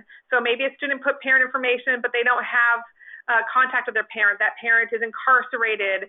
I've had students who will fill the application out and say that they have an extenuating circumstance where they cannot connect with their parents in the process, and this helps them with that. If their financial aid situation has changed, their financial situation for their family has changed, especially due to COVID-19 right now, I know there's a lot of families who what they were making in 2018 is not what they're making in 2020. And what they need to do is complete an appeal to have their income adjusted. If there are other financial difficulties the student's facing, medical bills, things like that, things that were not captured in the financial aid application, that's another reason they can appeal. One reason they can't appeal is like, well, my mom and dad have just told me they're not going to pay for college. That, unfortunately, while it is a challenge, typically is not something that they can appeal on. But if they have like additional costs, they can. Or if the parents, they have no contact with their parents. I've had students who've asked me this year, you know, we had to move to online learning. I had to leave the dorms. I always use the computers in the computer lab. Now I have to buy a computer at home. They're able to use this tool to be able to go through and request additional funds to increase their cost of attendance to include new technology so that they have access at home. It also helps with emergencies. So I don't know about you, but I've had students who have had emergencies One student I had, someone broke out their car window and stole their backpack, which had all their textbooks. And the student told me, like, the most expensive things I own in my life right now are those textbooks. They were able to appeal to the financial aid office and actually get institutional funds through the foundation to help not just pay for the books, but a new backpack and a new window for their car. And so when there's an emergency that's going on, especially if there's food and housing emergencies, they can also request there too through emergency funds. If they've missed the financial aid deadline, there's a really cool letter that they can do in here that actually walks them through the template of, hey, I missed the deadline. This is why. I would love to be able to submit my application. Here's my application. So these are all free for students to use. It's very simple to use. The student picks out the template based upon their situation. So this is like a special circumstances letter. They click create my document, and it's really cool. It asks students questions about their situation in language that students use versus what financial aid offices use. So the template of the letter is really built towards financial aid officers and what they need to process an appeal, but the way they ask the questions to the students in the tool is much more student friendly. So, and it just allows them to create a document that, and help them understand what supporting documentation they might need so that they can complete this process successfully. These can be created as a PDF or as a Word document. At the end of it, it also provides students with a ability to print up a list for their next steps. So what I like about it is it prints the letter, and then after it, it has a list of, like, don't forget to provide, and then it tells them all the supporting documentation they said they were going to list. So it'll ask them, like, what supporting documentation are you going to use? I'm going to use my parents' layoff notice, their WARN notice that they're being separated from work. Then it builds that into the letter. I am providing my parents' WARN notice. And then in the bottom of the last page that's not to be sent in, it's a checklist for the student. Don't forget to send this letter to your financial aid office. Don't forget to include the following supporting documentation you listed. And it also has a second page that has a log that they can actually fill out. So when they contact a financial aid office, it says, like, who did I talk to? What questions did I ask? What were their responses? And what is my follow-up? So it allows them to be very organized in their financial aid. It's called Student Swift. It's free. It's by a company called FormSwift, and they created this because of experiences they heard from students. It was vetted through student and parent groups as well as through National College Attainment Network and the NAFSA, the National Organization for Financial Aid Administrators. They went through both groups as well as other partners like Everett Community College to make sure that this was a tool that would be useful for not just students but for their financial aid offices. I'm really excited about it because it's going to allow students to access some of those CARES Act funds that they may not be aware are available to them. If you have a student who's currently attending right now who is struggling with finances due to COVID-19, I encourage them to go to their college's financial aid website. I know I walked a student through Western's process for applying for CARES Act funding due to COVID-19. They have an application right on their webpage. But if you have students who are currently in college, last year seniors, and they're reaching out to you because they're struggling, like, there is some additional funding typically at the colleges for CARES Act. And you can even see which schools are receiving who are receiving CARES Act funds and what is the actual dollar amount that has to go to emergency student funds. And there's a whole list right online that I can provide to you guys. Any questions about appealing? Sue, did that cover for you kind of the grounds that they can appeal on?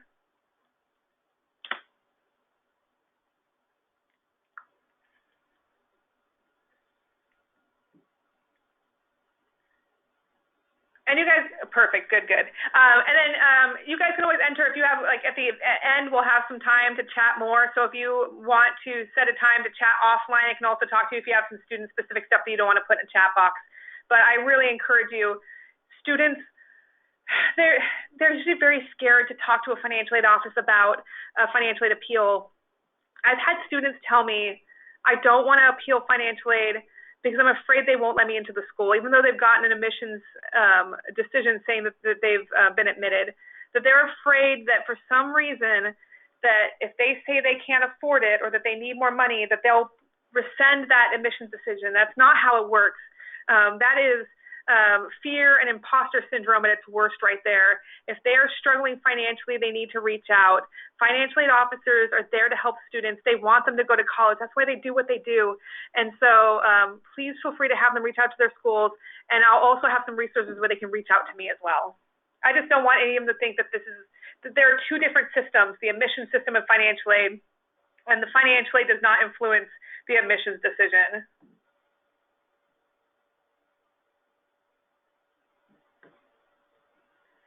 So let's talk about some common financial aid mistakes and kind of how we can correct those. So common financial aid mistakes, the biggest ones are going to be legal information. I find this is a huge one, especially if students put their nicknames in.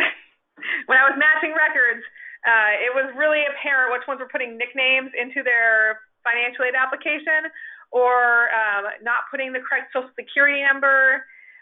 It needs to be the name listed on the Social Security card and their Social Security number. And if they don't have access to their card, they need to see if their parents have it. This is the most common time where families will find mistakes in Social Security cards in their actual initial paperwork. So this is when parents are going to find if something was misspelled in the initial process. I know for myself, my mom swapped me and my little brother's Social Security numbers for the first 19 years of our lives. And so that was a challenge, but we didn't identify until I applied for financial aid. So it came back as a mismatch, and that's what will happen with legal information. Correct financial aid year, tax information, student marital status is one there too, student household size, and then the number in college.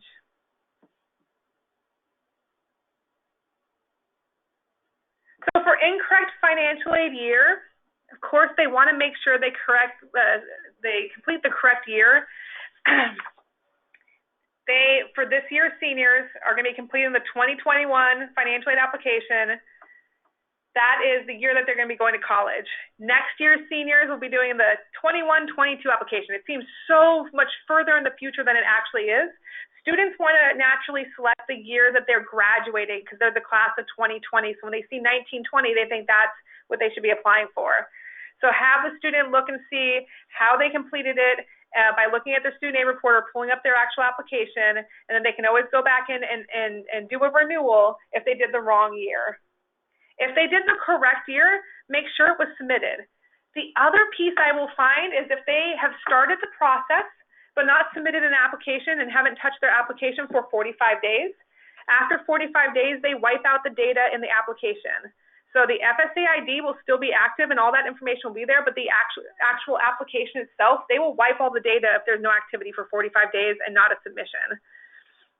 This is hard for students that maybe have started the process at the beginning of the year and now are trying to finish it. This is where I usually have students who are the most frustrated because they started the process, didn't do anything, maybe logged in for a little bit, didn't do anything, and now they're trying to do some stuff here in spring, and it's telling them that they need to go ahead and start the application again. If that's the case, it means that they started it, but they didn't touch it for 45 days. Another best practice is to do a 45-day follow-up. When you have a financial aid event at your school, usually about 30 days after that event, connect to students that don't have a submitted application that you know went to that event to make sure they're continuing on and progressing in their application so it's not wiped out.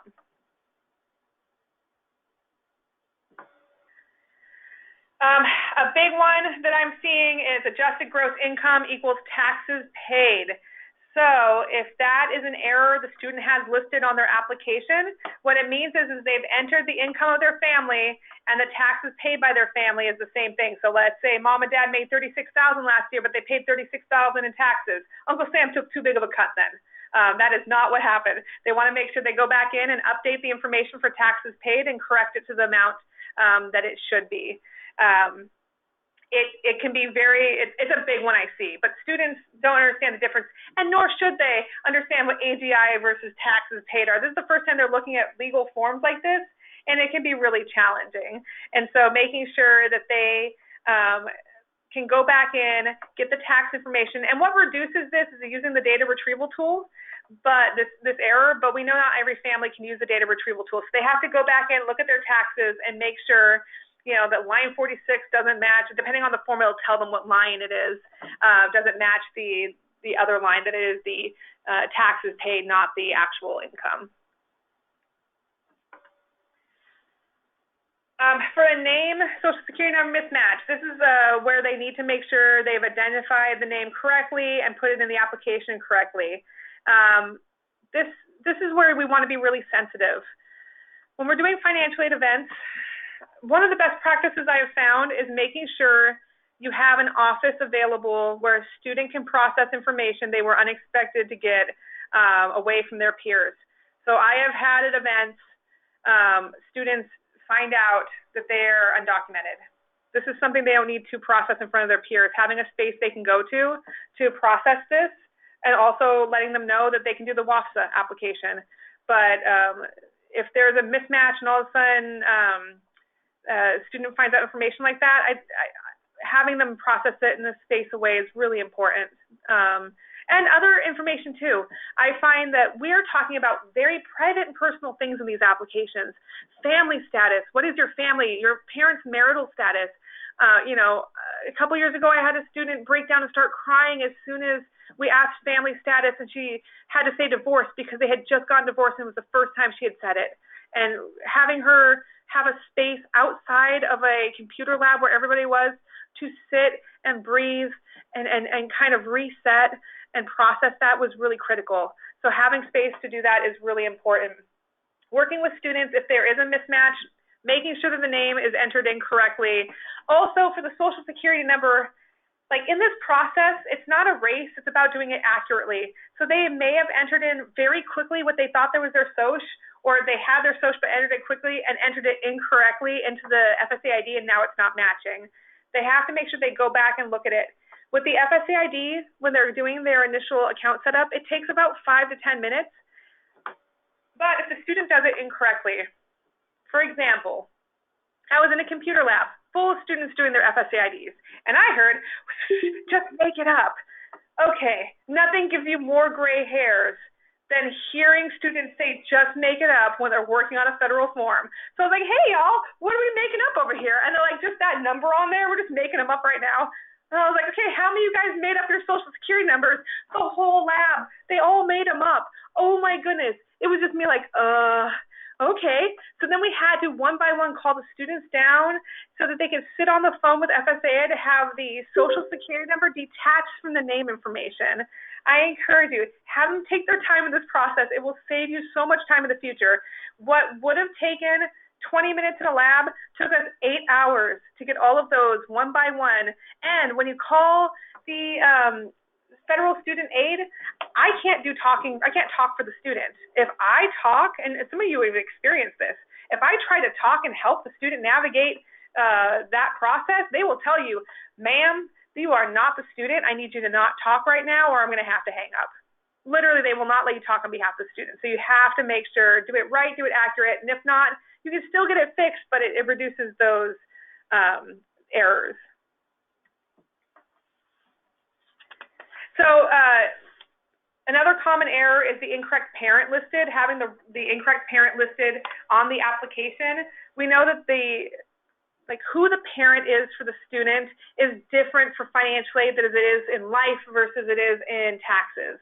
So the student's going to use the infographic, which I'm going to show next, to help the student determine who the parent is, and also to determine if the student is independent and may not need parental information in this application. So it's so confusing that they actually have made an infographic, and I encourage you, a best practice is to take this document, print it up, and it's on your flash drives, and I can add it to the flash drives that I'll be sending out. It's also on our website. print out this document and put it at each station at a computer lab if you're having a financial aid event like this, or send it to your students beforehand.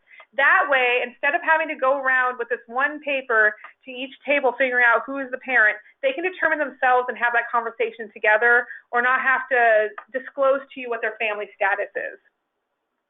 So just very quickly, if the parents are married, it's going to be both parents. They want information on both of them.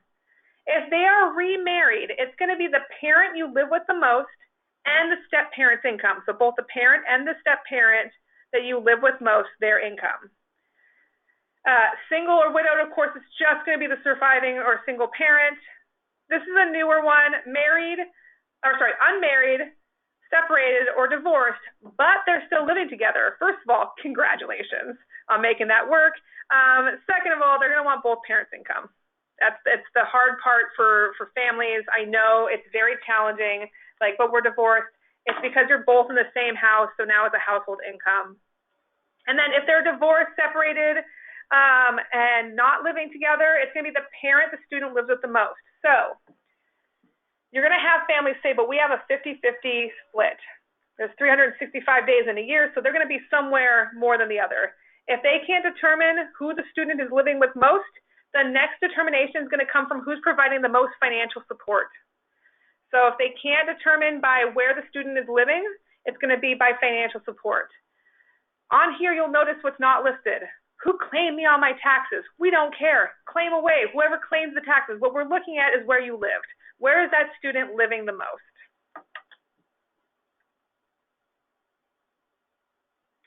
Another mistake I'm finding pretty common is undocumented parents using their tax identification number as their social security number, which makes total sense. That's the number you're using to pay taxes. So to me, that makes 100% sense that you'd want to use it in that document where a social security number is being asked. Unfortunately, that's not the case. Undocumented parents need to use zeros as their social security number, not their tax identification number. If the parent puts their tax identification number in there and submits the application, it's going to throw an error code, and they can't process the application till it's resolved. And then, of course, the parent's going to need to sign the signature page and send it in for the student's application. So when you're doing the financial aid application, here's the hard part. You're going to go in, the parent's going to put zeros into the application as their social security number, and it's going to say, this is an error. And it's going to make it a bright red spot on the screen that's confusing, because you're like, wait, no, it says to use zeros. This is why most parents will then put in their tax identification number, because they think they've done it wrong. What you have to do is you enter zeros, click next to go to the next page. It's going to say there's an error. You're going to click next one more time. It's going to say there's an error again. And the third time is the magical charm. You're going to click it again a third time, and it's going to take you to the next page and resolve the error. They have to click next 3 times total in order to move on to the next page when they use zeros as a social security number. It's very confusing. It's challenging. It's something I've provided feedback multiple times before, and hopefully it's something we'll see change in the future, but we do not have the ability to change those things in that process right now. That is an application that we do not have access to changing. So they submit it with zeros, not their tax identification number. It's going to take them 3 clicks to get to the next page, and it'll resolve that error for them. A lot of students will stop at this point, close out their application because they don't know where the error is coming from. And so I encourage just having them click it through 3 times, and it'll resolve it.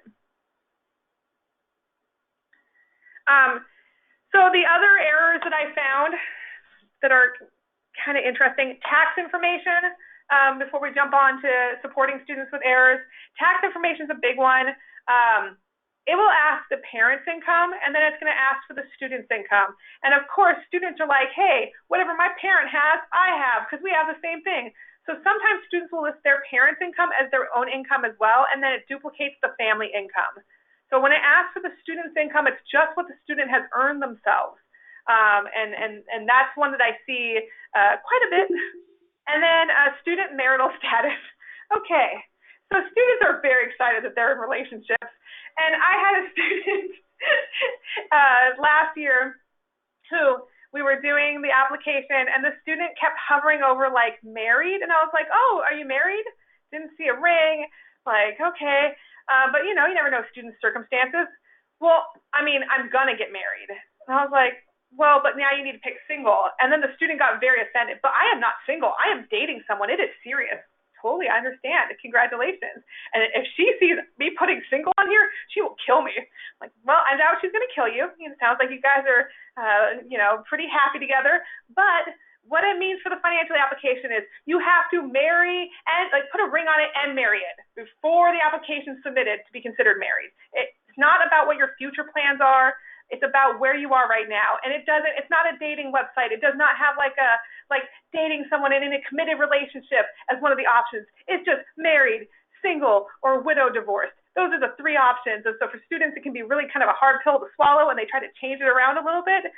But unless they are legally married, they have to put down that they are single. I am so sorry, students. It is not against the amazing relationship that you're in. It's just how a legal form works. The other piece is on the WAFSA. Students can put in the number of their household of people who are in college. So it'll ask how many people in your household, the student themselves, so how much is the student and who the student is supporting going to college. So I had a student that put down that they had 2 dependents. I'm like, awesome, okay, you got 2 kids. Well, kind of. I'm like, you don't kind of know if they're your kids. You know that they're your kids because, for 9 months it was very painful and uncomfortable, and for the next 18 years, they're definitely, you have kids. So I'm like, okay, well, tell me about your kids. Well, as soon as I brought them home, Mom made me start paying for them. It's kind of, okay, I think I'm getting into too much information, and kitten food's so expensive these days. And I'm like, oh, okay, you're a cat mom. Totally, I get it. It can feel like you have kids, but you're going to actually put down that you don't have dependents. And she's like, but no, they're my dependents. I'm like, well, why do you think that? Well, because they depend on me. So it's all about common definitions. What the student was thinking of the definition of the dependent is anyone who depends on them versus the dependent definition for financial aid. So when we're working with students, we always have to make sure that those common definitions are out there. Because if not, you will have people list their kittens as their kids. And that's easy to fix, but on a financial application, it's going to throw an error. And so it was pretty funny because then, of course, she followed up immediately. Well, as soon as they're out of kitten food and they're adult cats, are they my dependents? Nope. They need to be human dependents for this. So we want to make sure they have the correct number in college when they're doing this. On the FAFSA itself, it calculates it for them.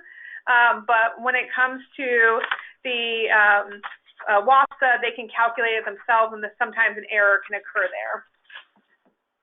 So when working with students with errors, I have some new supports for you.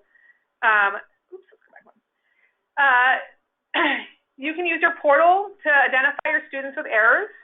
And then students can also identify what the specific error is by going to logging into their financial application and starting a correction. It's going to tell them the sections with the red exclamation point, which ones have errors. If you are working with students and you have a list of students who have errors in your portal, I am happy to schedule a planning session with you on how to fix common errors. Now, what I can't do is provide you with student-specific information. I can't provide you the student-specific errors because of the non-disclosure agreement that I have signed. But what I can do is I can walk you through all the common errors and how to fix them and how to strategize how you're going to serve those students to fix their errors. The other thing I can offer you is for the 12th year sites, what I'm offering now is virtual appointments for students. So you can make your appointment to do a planning session with me right online at calendly.com. It's /12th year. But also, if you are working with students and you're like, I cannot fix this error, I am really struggling, what you can do is I'm happy to have you give that information to the student, and the student can schedule an appointment with me. I love this resource. What we do is we just set up a Zoom meeting. The student can ask me about all their questions about errors. And I've been actually helping students with award letters, too, if they've gotten stuck on award letters and appeals. If you are past your knowledge base for serving those students, again, we're here to have you help navigate. You don't have to be an expert. Have them make an appointment with me. I'm happy to serve these students. Let me tell you, these seniors have been amazing. They have been resilient and wonderful, and having these appointments with them has been so good for me as well. I genuinely miss coming out to your schools and seeing you guys and your students, and seeing you guys and your students virtually is the second best thing. And so please feel free to have them make appointments with me. I have open appointments, and you can see on our website, on the Calendarly website here, it'll only show 2 weeks at a time of what they can book. But I open up more appointments based upon how many students have made appointments that week, so that there's more options available. I try to make sure that there's some offered during traditional school hours as well as in the evening, just in case it's a session where they want their parents to join them. They are 30-minute appointments. All of it's free. And if you are working on scheduling students, this is a really cool free tool for you to use, this website. You can make your own appointments. You can adjust it so it can ask specific questions when a student makes an appointment. I have a friend who's a hairdresser who showed me this and said, hey, this might be a really good option for you when I was trying to figure out how to schedule appointments for free. It's a free tool. For the free version, I mean, you can upgrade and make it all fancy, but again, super frugal. This is a really great way to make a scheduling system for student appointments.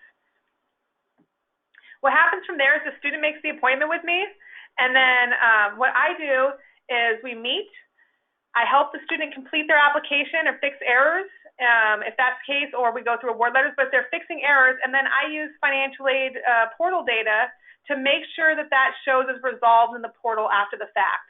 If after 3 weeks the student's portal is still showing error status, then I can reach back out to the student to make sure, to see if they need any additional assistance. I also assess maybe tools that the student might need in these appointments, and I follow up with them by providing them links to different resources, and if they need resources that are not digital. So for some students, their access to the internet is limited, as well as time on devices is limited, then I'm happy to send them packets of materials and resources. I even have for our students who are youth in care, foster youth, youth who are experiencing homelessness, and youth who are struggling with technology and bandwidth, I have flash drives that are on a slap bracelet that I can load information onto and then send it to them. So if you are working with youth in care, we'll talk more about that. I have some resources I can send you as well. Any questions on supporting students with errors?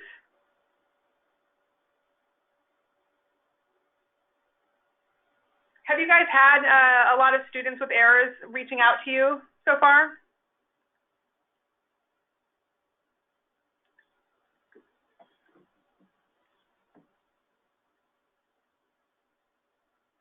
I know some in the last webinar had reached out to me because they'd had some pretty challenging errors, so feel free to use this as a resource.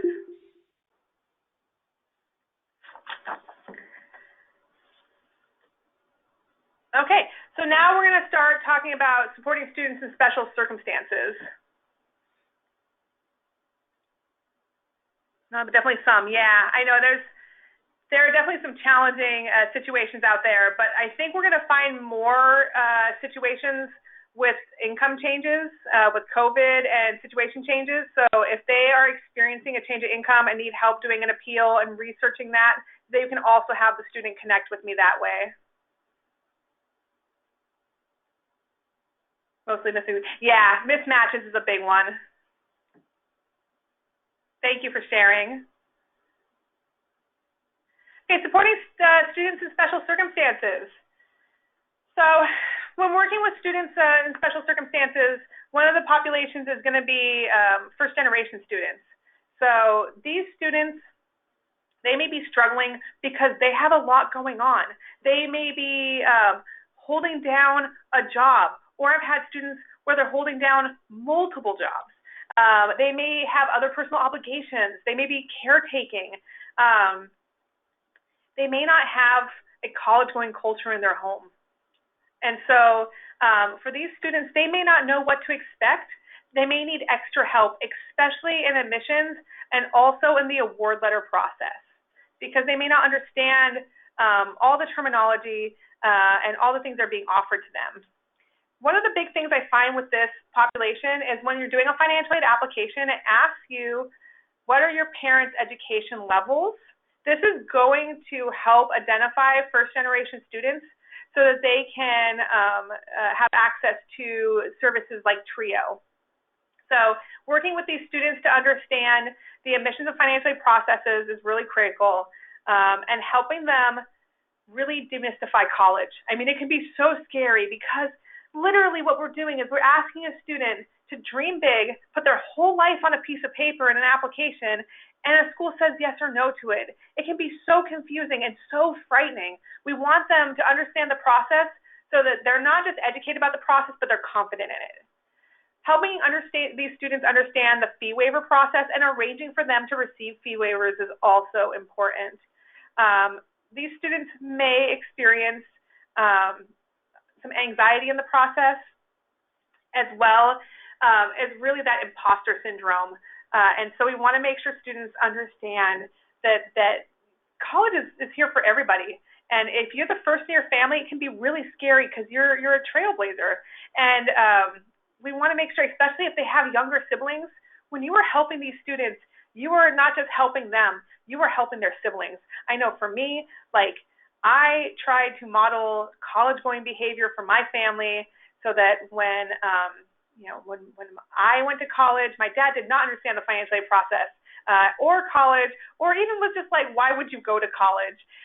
But by the time my sister, who's 11 years younger than me, because I included my dad in a lot of that and really modeled it for my sister, even though when I went, it was really hard for me. When she went to college, he knew immediately. He was like, I needed that financial aid thing. I know it's called something, but it's paper. I have to give you my financial information. I need to help with this. She's got to go visit some schools. So what do? We just go visit them? Like, he was more on board because he understood the process. So when you're helping these students, you're not just helping them, you're helping their whole family. Also, making sure that they have access to tours. If they can't go on campus tours, getting them connected with a really good admissions officer so that they can show them the campus if they're unable to get to a campus, especially if it's farther away. They may lack resources too in this process, so making sure they're connected to as many resources as possible, whether it be at their future campus or through the admissions process, is really critical. Also, with first-generation students, there are scholarships out there specifically for students who are first generation. So I will have students in the financial aid process, they'll fill out a FAFSA or OSPI, and when I ask for parents' education level, like, I've had parents lie and tell me I lied because I was embarrassed. This is not, you don't have to be embarrassed. This is just for you helping your student, your child get more services. And so it's important for them to be honest in the financial aid application. Strategies for students who are experiencing homelessness. So these are students who are either self-supporting or not self-supporting. They are at a high dropout rate risk. I mean, it's very hard to learn when your basic needs aren't met. If you don't have your basic needs of food, shelter, like, met, it can be really hard to see beyond that. So there are some barriers, especially with transportation, how are you going to get to your college campus? Helping these students who may not have access to transportation, how are they going to get to summer experiences? So if there is a summer experience for a college that they are going to go to that helps them prepare for, it's usually like a week or two before school starts, how are they going to get to those things? Also, they may not have all the documentation they need to enroll. So it's going to ask you, what's your mailing address? I mean, that right there is a very hard question to answer. Working with the schools to make sure that if there is access, especially at the high schools, if you have a homeless liaison who is assessing students for McKinney-Vento determination, you want to make sure they get connected. And you may not know all your students who are experiencing homelessness. I know that I've had financial aid events where students have disclosed, I don't know if it's because I'm someone they meet for a second, and so it's easier to disclose things, but they will disclose things to me that the counselor has no clue about. And so may not know all of the students that are experiencing this, but finding out who your campus's homeless liaison is and assessing students for McKinney-Vento. If they have McKinney-Vento determination, they've been assessed for McKinney-Vento, and they qualify, they are considered independent on the financial aid application, which means they don't have to provide parent income. So I really encourage schools to provide students with the McKinney-Vento determination they're going to need that if they get selected for verification, which they most likely will. Another resource I can provide to you is this is where those slap bracelet flash drives, students picked out those flash drives. I let them choose through a whole pile of flash drives, and they picked slap bracelets. And it was so funny because the student went, I was like, are you sure you want slap bracelets? Because that's kind of like a 90s, 80s thing. And like the student, I didn't tell them that because I didn't want to like disclose my age. But the student literally told me like, Miss Winstead, don't be jealous just because you didn't have these when you were our age. We invented those things. They were made of like basically measuring tapes with duct tape over the top. And after like the third slap, you would have tetanus. So these slap bracelets are much better. They are not the ones of the 80s. These are covered in rubber, but they have a flash drive in the end, and so they can wear them, but they can put all of their documents on it. So it's hard for a student to get access to things like a McKinney-Vento determination after they graduate, because then they either have to go to the district office or they don't know who to connect with to get those documents. Being able to give those documents to a student on a flash drive so that they have it, so if they get selected for verification, they can put all of that stuff in one spot. The other thing is if they don't have access to their documents because they don't have them, a homeless liaison can typically help them get access to things like their birth certificate.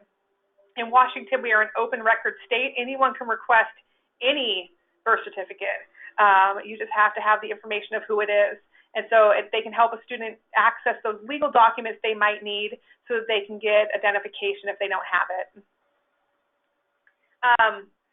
For this population, as well as youth in care, they're going to be highly mobile. And so another thing is if they are moving onto campus, this is going to be sometimes the first stable housing they've had, but they may not understand what that's going to look like housing-wise.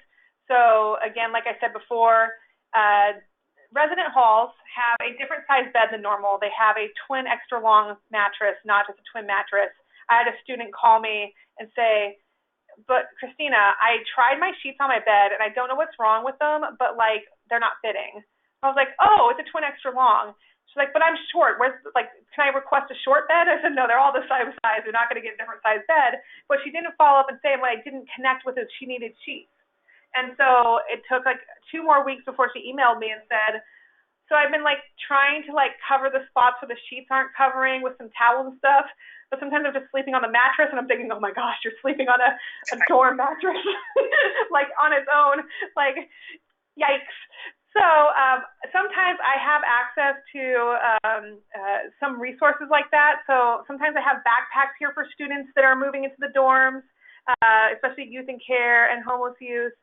I have sometimes dorm bedding, so resident hall bedding that fits their stuff.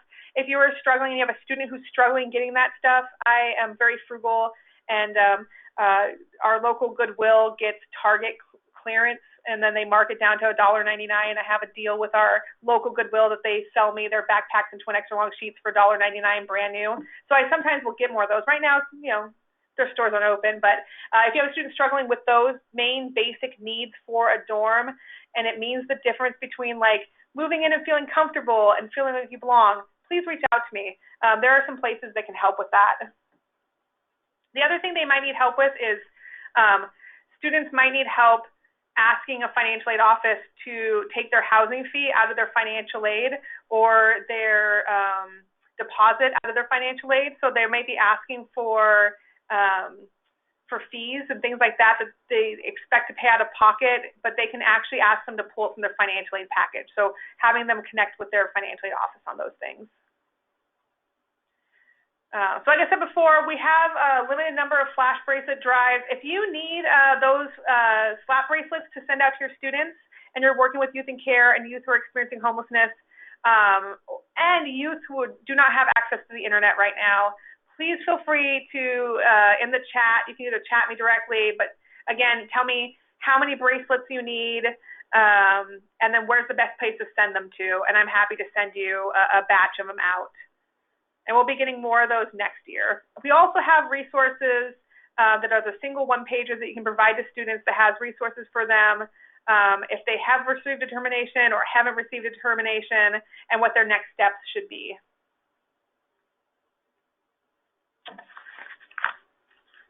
So youth in care, For youth in care, I find that exploring college fit is really important.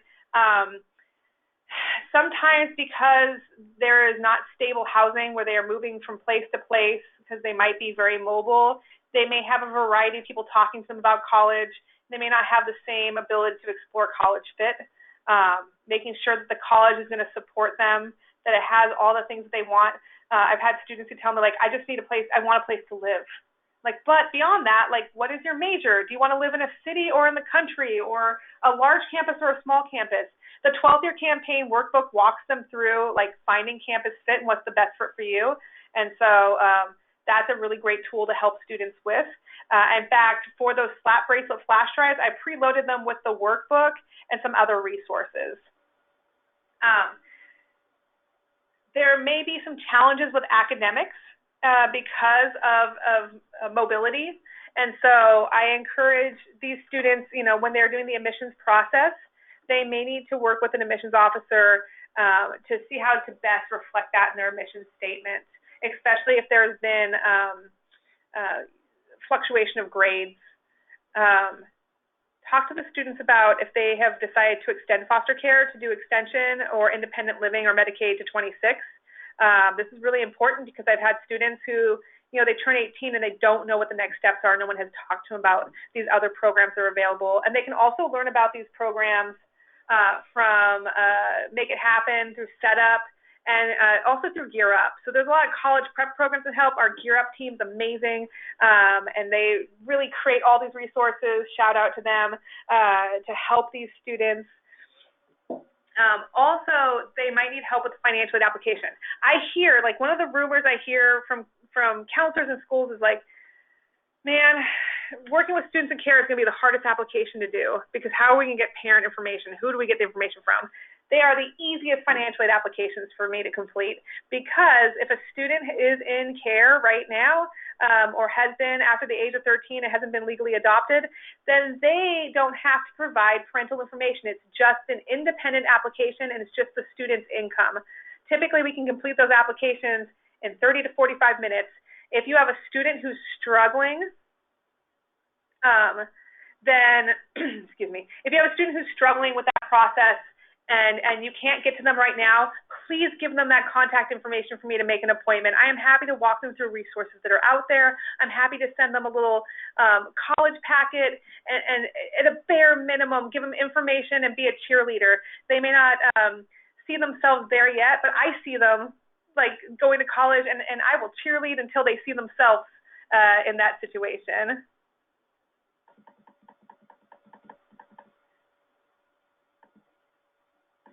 We also have additional resources for youth in care. And so for youth in care, we have this trifold. I can send this physically to you as well as digitally, and it's on the flash drives I have for students. And it walks them through 6th through 12th grade. And it's like how to explore, prepare, and pay for college. And it tells them all about the different resources available to them.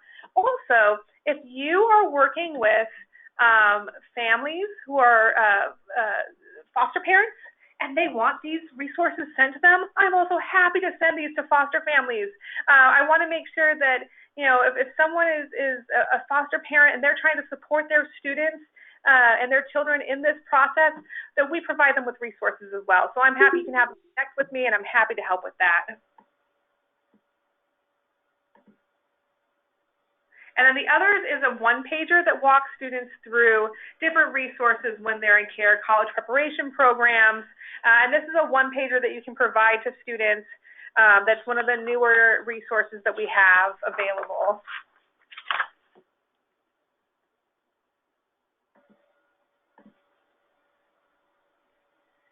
So strategies for serving LGBTQ youth.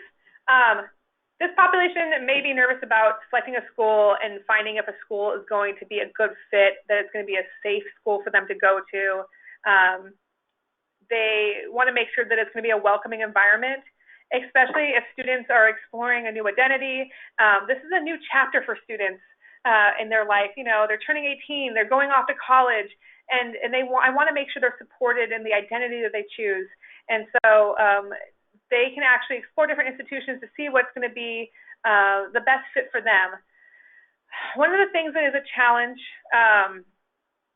that I find is the admissions sometimes, but financial aid process is a big one. We know that in Washington State, as well as about, I think, 16 other states now, there are 3 gender designations on licenses and at times on birth certificates. In Washington, we have a non-binary gender designation that is not reflected in the federal application for financial aid. And I have reached out several times now, and I'm waiting for guidance from Department of Ed to see how students should complete those, because when I asked before, they said, well, it's whatever is on their birth certificate, but we are changing birth certificates to reflect the student's gender identity, and there is no option on the federal application to select non-binary gender designation. Every time a new state has added a gender designation, I have sent them the article. I'm hoping for guidance soon, but with these students, it can be very challenging because they don't see themselves reflected in the application. And that can be, for some students, not acknowledging who they are literally can be a death sentence. Like, we have to be very careful with these students to make sure that they are supported. And so making sure, like with the admissions process, I'm finding they will have more flexibility in the application on adding a 3rd gender designation. And I understand it's not a flip of a switch where they can just change the financial aid application federally, because there's other things like selective service and things like that. But the admissions application seems to be a little easier to navigate because typically they will have either a 3rd gender marker or that they won't, that they don't identify as any of the listed gender designations on the application. For legal name changes in this process, if a student is in the process of legally changing their name for any reason, and they've applied for financial aid under their previous name because it's not legally changed yet, but they've applied for admission under their preferred name, they want to make sure they reach out to the financial aid office as soon as their name is legally changed. So what they'll want to do is, if they've applied for financial aid now, and let's say next week their name is legally changed and they have started getting their documentation, they will then reach out to the financial aid office to change that information in their system. Then the following year, they're going to use the legal name that they now have. Also with these students, I encourage on-campus visits if they can. It really can help for them to go visit a campus, go to the Diversity Equity Center, get a campus tour, learn what the reality of living on campus is. Some schools will have LGBTQ-friendly housing or theme housing that is a really good fit, and we want to make sure students, they're going to spend a lot of time there. They may be scared about leaving the environment they're in. They may be in a real supportive environment at their school right now, might be scared that that's not going to continue out of the college, or they may be in an environment that is less supportive and they don't know if it's going to be like that at every place they go. Having them talk to other students, so when they go on a campus tour, not just talking to the admissions tour person, but talking to actual students is really helpful as well. In this process, if you're working with students who are changing their gender identity and are changing their names and haven't had a legal name change, and it's showing in a mismatch on their financial aid application in the financial aid completion portal, a real big way that can be helpful is, in CEDAR's data, you can change a name over and it'll show me name changes, like different changes to records, just the name component, and then I can match their legal name to the preferred name. So if they're using a preferred name at your school, see if you can change that preferred name in CEDARS so that I can see the change from the federal legal name in the application to what the student prefers. Then I can make a manual match, and then the student, I want to make sure that that way the student's being identified in the way that they identify themselves.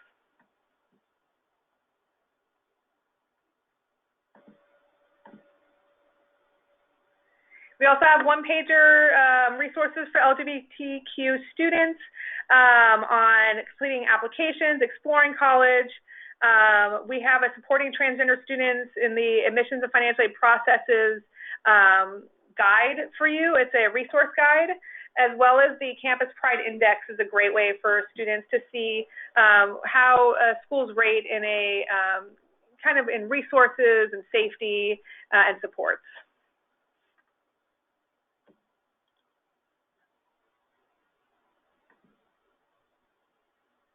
So strategies for dreamers and undocumented youth.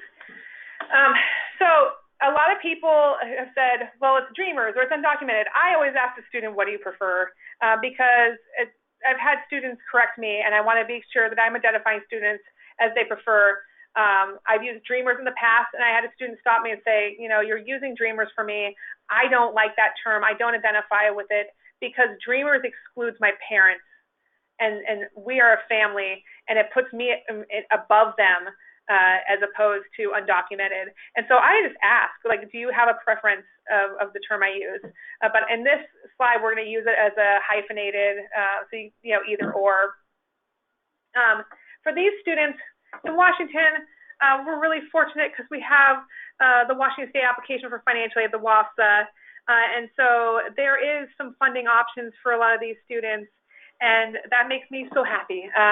But they may not have those options in other states. Washington State funding is for Washington State schools. So if they're going out of state, there may be more of a reliance on scholarships for funding college. They may be relying on their counselors more heavily for information about financial aid and admissions. And some of these students are learning about their status in this process. So it can be very scary. A big thing I find is I've had people tell me, I have no undocumented students in my school. And that, unfortunately, we don't know who's undocumented, and that's an assumption. So when you're working with students, you never know, because they may not even know themselves that they're undocumented. Undocumented students comes from all different cultures. So I've had some real big misconceptions about what undocumented means. And so I want to make sure that we understand, like, these are students that they may not know about the status, or they may know about the status. They may, you know about it and be scared about what this means for their future. There are a lot of options for students that are undocumented when it comes to the WAFSA. Dual credit in Washington State is a really wonderful opportunity for all students. I mean, there's multiple ways that you can earn dual credit, not just running START, but there's also CT in the high school, there's college in the high school. There's a lot of ways to get a college career under your belt before you even start college. And so I always encourage dual credit. A big thing, my huge ask, my plea to everyone is that when you're planning your financial aid nights, that we don't call them FAFSA nights. I know it's very easy. Sometimes I'll even say FAFSA nights just because it's so ingrained my whole life. That's what we had when I went to school. But if you say FAFSA nights, I get phone calls from students who ask when the WAFSA night is. And we don't separate the nights because we don't want to identify our students. So when you're doing a financial aid night, just call it a financial aid night instead of a FAFSA night. And that way it's more inclusive of both applications, as well as then you can talk about scholarships and other ways of paying for school. But every year I get questions from students about, well, when is the WAFSA night? And I usually get those questions around now. So it's so far into the application cycle that they may be missing out on funds. So we want to make sure that we're using financial aid nights, not FAFSA nights, and that we're being very inclusive in that language. It's an equity piece. These students may also struggle with, in the process, some of them may not qualify for Washington State financial aid. Some of these students will not meet the qualifications through House Bill 1079 to qualify for WAFSA. And if that's the case, we want to connect them to more resources. So there are scholarship web pages. The Beyond 1079 conference, if any of you guys have been to it, is one of my favorite conferences to go to. It's student-led. It's a wonderful experience. I encourage you to support your students in going to that. The Latinx Youth Summit here in Thurston County, again, another amazing event, and other communities have events like that. Being able to provide students with supports in their community so that they, at those conferences, we talk about not just financial aid, but other supports that are available. The Beyond 1079 conference usually provides a scholarship list that's like 45 pages of scholarships that don't have any residency requirements. They are loaded onto those black flash drive keys. When you go under 12th year file, under financial aid, it's under there. If it's, they haven't updated it yet, but a lot of the scholarships are still being offered. You just can go to the website and get the upcoming year's application. So when a student tells me, when they go through the application and see that they don't qualify for either, what I do is I sit down with them and we build out a schedule of filling out scholarships as if it's financial aid. So if they don't qualify, I never want to say no, there's no option. That's not the case. There are options. It just means it's going to look a little different for you than it does for your peers. So it means we're going to do scholarship applications whenever we do a financial aid lesson at school, things like that. So that's a big resource I have found, is making sure that these students know about all the opportunities available to them, and then making sure they apply for the correct application, and they can assess themselves at the WAFSA application at Ready, Set, Grad /WAFSA. Oh, the other thing is I've been to events where they've tried to separate the applications by different, like all the students who are doing WAFSA are going to go into this room. All the students who are doing FAFSA will go into this room. Then again, you are also making your students identify their status, and we're not legally allowed to ask them what their status is. And so we want to make sure that it's inclusive at events. What I've done is I've taken all the computers in the lab and I've put them right onto the WAFSA assessment tool and let students determine themselves which application they should do. That way no one is having to disclose. You'll do the assessment, it'll ask you a bunch of questions, like 5, I think, and maybe 6, it's kind of a decision tree. And it'll tell you like, oh, you qualify for the WAFSA, and this is how you start. Oh, you qualify for the FAFSA, here's the webpage you're going to go to, and it links out. That way, when you're doing financial aid events at the school, you're not making them disclose. The other piece is when you're having, we're going to do our FSA IDs today in class. Students who are doing FSA IDs for the FAFSA, that's great. And then for the WAFSA, students can start creating their accounts. They're both doing the same kind of step to get started for their application.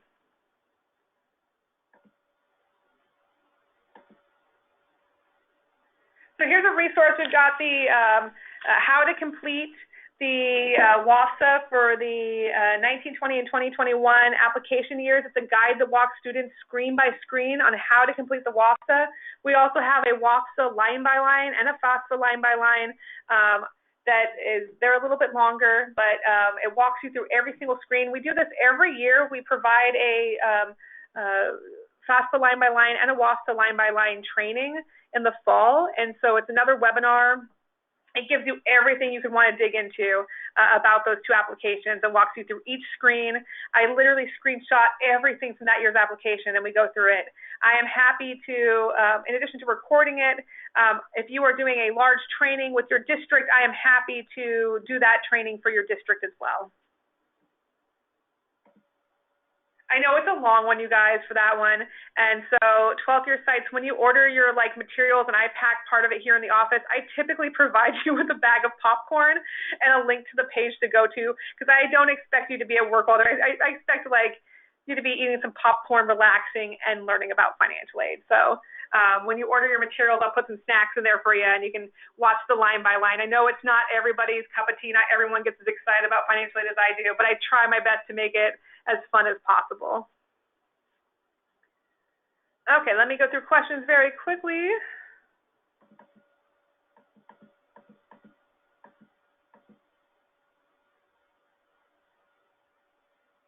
Perfect. I don't see any other questions. If not, we're going to move on to, we're going to move on to, yes, popcorn always. I did send chocolate one year, and oh my gosh, you guys, it all melted all over everything. It was so embarrassing because these packages were so cute before I sent them, and then I saw an image of what it looked like when they came back to the counselor, and it was, oh my goodness. So only popcorn now. It gets real hot during the fall sometimes. Okay, so navigating verification, we're going to move on to the dreaded topic of verification, which I know is one of the things that is very hard for students because it's another federal process that can be scary for them, but as long as they start the process and work on it, they will be okay. So verification, for those of you who don't know, it's the process institutions use to confirm what the student put on the financial aid application to make sure it's accurate. So it's just one of those processes to verify. Like it says, verification is verifying what the student put in there. Now, in this process, a third of students typically are selected for verification, though it can be higher at times. And I know that some of you experienced that. Some people are selected at random for verification. Some schools verify all financial aid forms. The verification process can also be because there's an error in the application that has been identified.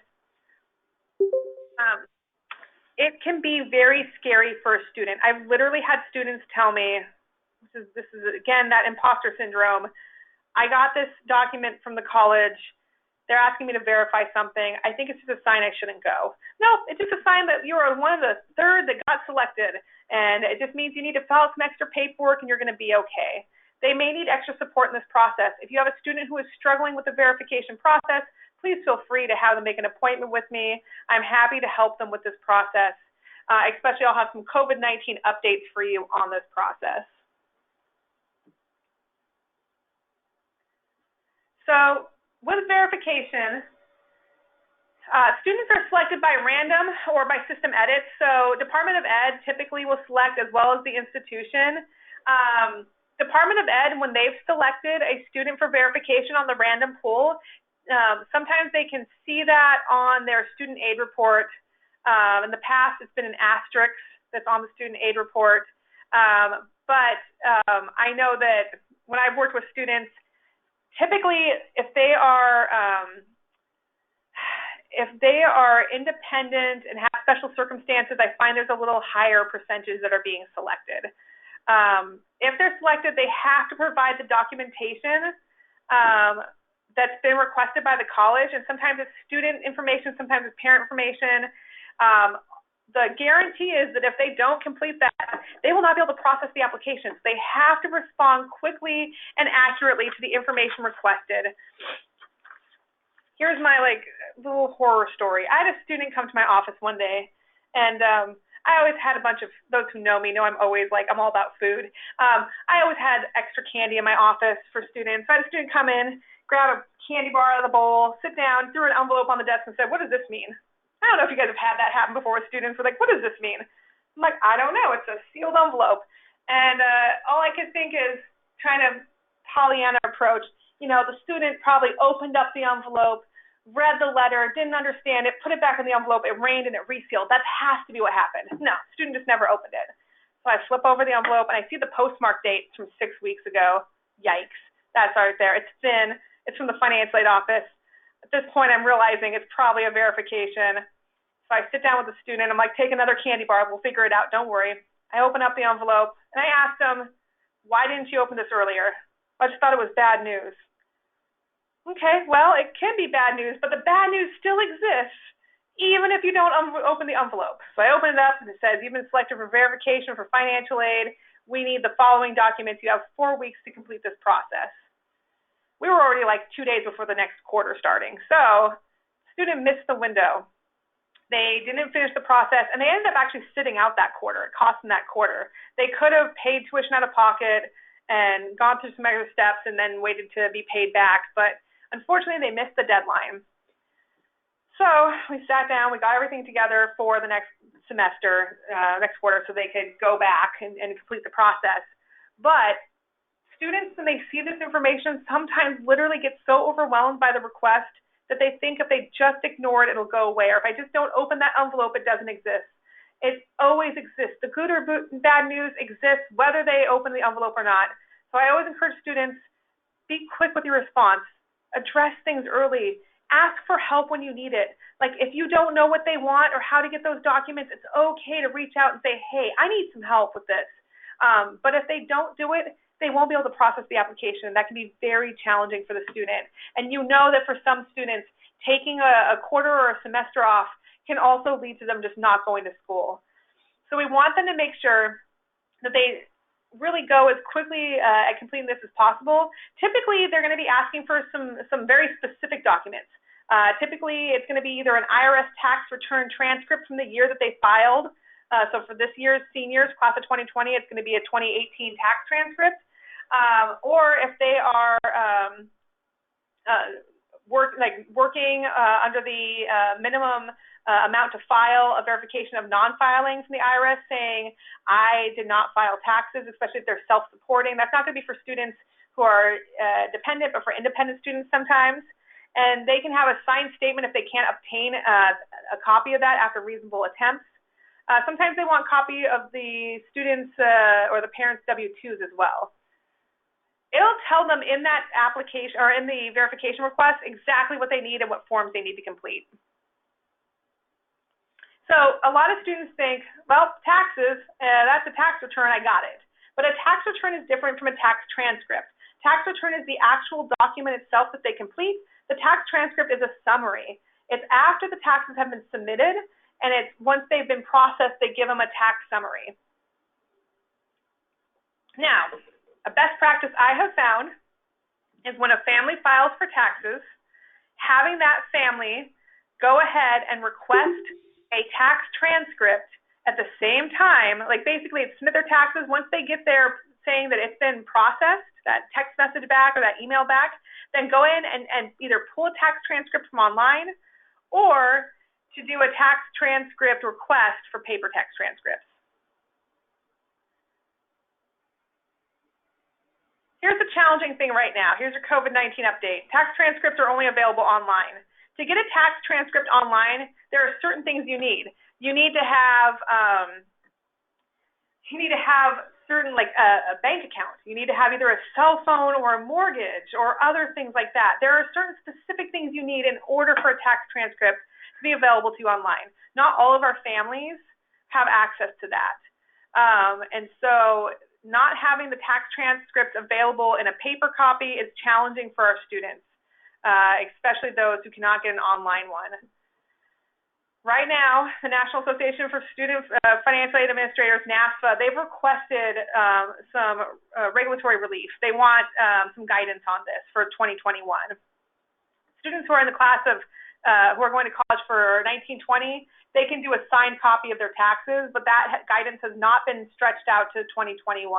They have not issued any sort of relief specific for 2021 at this point, which can be concerning because students can't get those documents. So if you're working with a student who's been selected for verification and they're getting frustrated because they've requested their tax transcript multiple times, I know I had a student almost in tears on the phone last week about this, it's because they're not sending them because of COVID-19. So they need to connect with their financial aid office if they're experiencing those difficulties to see what else they can provide for verification until we get some more guidances from Department of Ed. It is one of those challenging situations where we're kind of waiting. We're just waiting for a guidance. But if they reach out to their financial aid office and at least let them know, hey, I requested it this many times, I haven't received it, here's a screenshot of the page. Most of them are aware that they're not processing paper documents right now. What can I do? Sometimes they'll hold off and try to hold the funding for as long as they can to give a student time to be able to complete that process.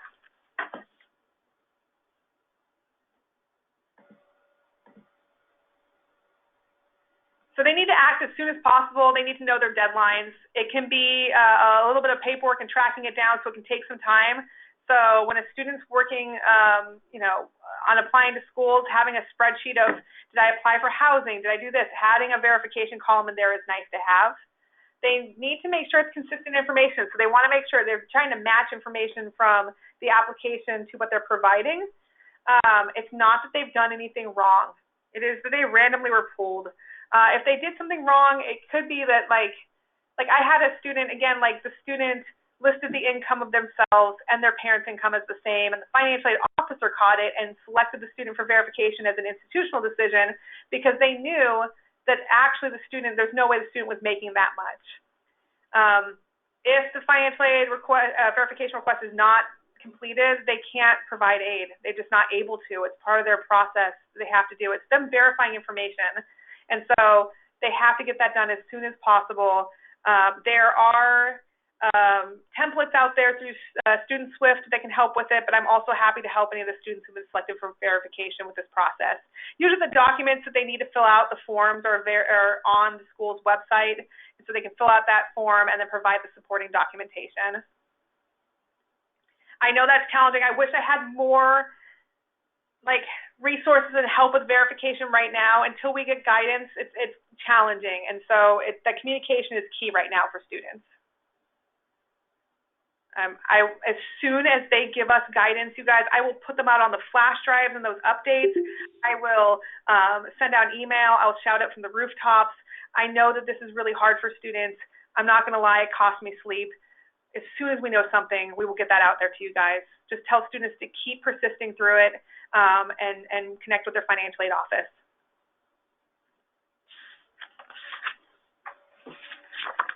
So let's talk about resources. We have an amazing team developing resources, a couple on this call right now. I am so fortunate and just lucky to work with the people I do and all these amazing resources they come up with, as well as the people in our community who are doing this work. So the first one is Otter. So if you're working with seniors right now and they have questions about financial aid, they can actually text Otter and get help. Otter is our little Otter bot that is a bot that's trained by humans that they can actually get information from. And if the student needs that information in a different language, they can actually change the language on the OtterBot tool. They can get text messages 24/7 when they have questions. So when they're up at 2 in the morning, they can get a response back. It's a really cool service. We're excited to provide it. So if you're working with seniors that need some help with financial aid and career, have them text into Otter, and Otter is happy to help. We have an amazing Otter team, and I'm just really excited that we have this tool for students. And you can get more information right on our website about Otter.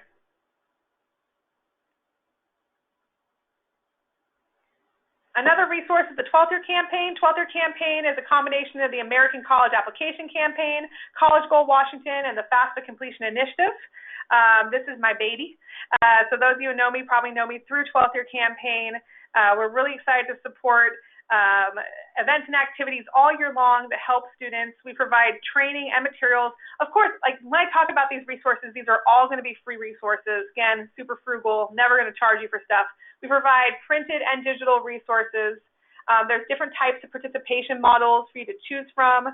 The biggest thing we will ask is there's no like real big commitment to you other than utilizing the resources we provide and letting us support you in this work. I feel honored to be able to support you guys in this work through this program. The 3 participation models like help us determine like what supports you're going to need. The only thing I'm going to ask is like at the end of the year, I will send you a survey. I have dropped it down to I think 10 questions now, just so I know like how I can best serve you next year, what resources I can develop over the summer, and if we can afford to make more translations, what languages you need, things like that. So there might be a survey that comes out of your 12th Year site. Well, there'll be one that I beg kindly for you to fill out so that I can get more information to help you guys next year. It also includes the FAFSA completion portal so you can get access to student data. We have tools like the junior senior workbook that we can print and send to you. We can send you a junior senior class set if you would like. We start fulfilling those for like, I know that over the summer it's hard to get stuff shipped to you. If you're working with students right now and you need printed materials because you were doing homework pickup and like during lunch pickup packets, things like that, I'm happy to send these to you. It's never too soon for those juniors to start completing activities for financial aid. And then the other thing with these is they're digital as well. And so either way, I'm happy to provide those to you. We also have postcards. They are in 5 languages. They just say you can't get financial aid if you don't apply. And on the back side, it tells you what you need to complete a financial aid application and a link to where you can go for assistance. They're in English, Vietnamese, Spanish, Russian, and Somali. Those are the top 5 spoken languages in K-12 homes. Oh, and these are digital and printed, so I'm happy to send you these postcards printed so that you can give them out to your students as well. We also have the College Knowledge Digital and Physical Resource. This is a collaborative document from OSPI, PSCCN, the Roadmap Project, WASAC, and WACAN all came together to create these amazing books that work with students on supporting them 9th through 12th grade for college going. It has so much information in it, developed in a student-friendly format. You can order physical copies in English and Spanish from us, as well as you can get digital copies in all 5 languages from the WACAN website. student loans. So if you are supporting students who are thinking about loans, or maybe you're a loan borrower yourself, or you know people who have student loans, we have an amazing student loan advocate, Stephanie San Pedro, who will help students understand the types of loans. If you yourself have a loan and you're working towards public service forgiveness or trying to figure out like deferments and forbearances right now, feel free to reach out to her. I know it can be very confusing, especially with the COVID guidances for the CARES Act, and we are here to help students be good consumers of their loans and understand them fully. So this is for anyone who is a loan borrower, who is a loan borrower in the future. College and Career Compass is a new tool that we have two options, an option for youth as well as an option for adults. And it helps you understand preparing for college and career and how to understand and explore your pathways. It's an interactive app that you can provide to your students, and it helps them look at the different career pathways and exploring different academic programs. It's interactive and a really cool new resource that we are able to provide. This is a great one to send out to your students, especially right now during virtual help. We also have all the COVID-19 resources on one page. And so this has resources, not just educational, but then like every other resource is listed all in one spot here at wasc.gov/COVID-19. But it gives guidances from universities, different testing options, and changes to testing policies, different policy changes, everything that all related to COVID-19. It also has a link to the action plan for the class of 2020 to help them stay on target during COVID-19. Here are all the resources that I went over. And again, I will be sending this out to everybody so you don't have to frantically screenshot. But these are all the resources that we pulled from for the presentation today for youth experiencing homelessness as well as youth in care. We have all of our resources for LGBTQ youth and students with disabilities. The biggest thing, if you are working with students who are going to be requesting accommodations at their college or university, is it is a different process than it is at the high school. They want to make sure they have the correct documentation that they're going to need to request services at the college and not to wait to request services. I had a student that didn't request services until the first day of class, and came to me needing a textbook with larger size font, and thank goodness the professor in the class let me have a copy to keep, which I then took down to the print shop, chopped the spine off of, and then I went over to Kinko's back in the day and blew up the pages and printed them on a larger size. That was the only way that we could get that student a book before 3 weeks into the quarter. Normally that does not happen, and so they have to have their accommodations set early. In fact, I encourage students to reach out as soon as they know that that's the school they're going to start setting up accommodations and submitting paperwork. I'd hate there to be a gap in services for students. Resources for transitioning over the summer as well as for dreamers, especially with summer melt being a huge thing that can occur. We want to make sure that they are supported. The summer melt, there's a guidebook as well as there's a graduate handbook. We can send you the graduate handbook, walk students through what to expect after high school going into college, the social emotional growth that they'll experience, and how to navigate resources on campus. It's good for all types of students. It's free for you to order. I'm happy to send you as many as you need. And then we have the FAFSA demo tool. The demo tool is a way to play in the FAFSA without having to fill out a financial aid application. So for those of you who fill out your own financial aid application each year to do screenshots for your presentations, you don't have to do that. You can go to fafsademo.test.ed.gov. There is information for both 1920 and 2021. In October of 2020, they will put out next year's data, and then you can play in here to pull screenshots, to play in the application. You can't break it. It's really cool. I mean, I'm a dork about financial aid, so I think it's really cool to be able to go in there to see everything, play with it live, see what happens when you change answers to certain questions, see what it looks like for a confirmation.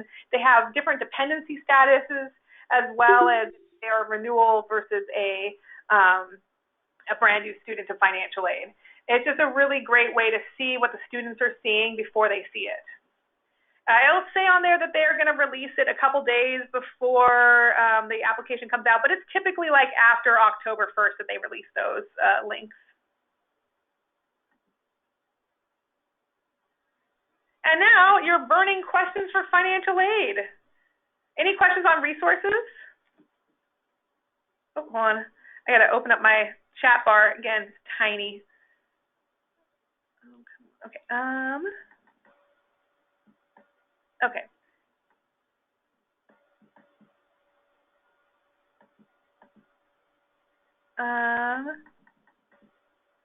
Alfred, is it okay if I ask your question to the group? I think it was sent to me privately.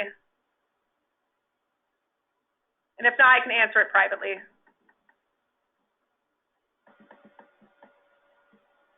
Okay, perfect. Thank you. Okay, so start up here. A student is in foster care. For years, they were adopted in 6th grade year, but they don't qualify for needs-based. Is there another resource? For those students, because they've been legally adopted, they won't be able to access certain funding. 6th grade is how old? Is that? It's going to ask them the application if they've ever been in foster care before the age of, or from the age 13 on, and then if they've ever been in foster care in their life. In the application, they're going to answer yes to ever being in foster care, which may open up some funding sources to them.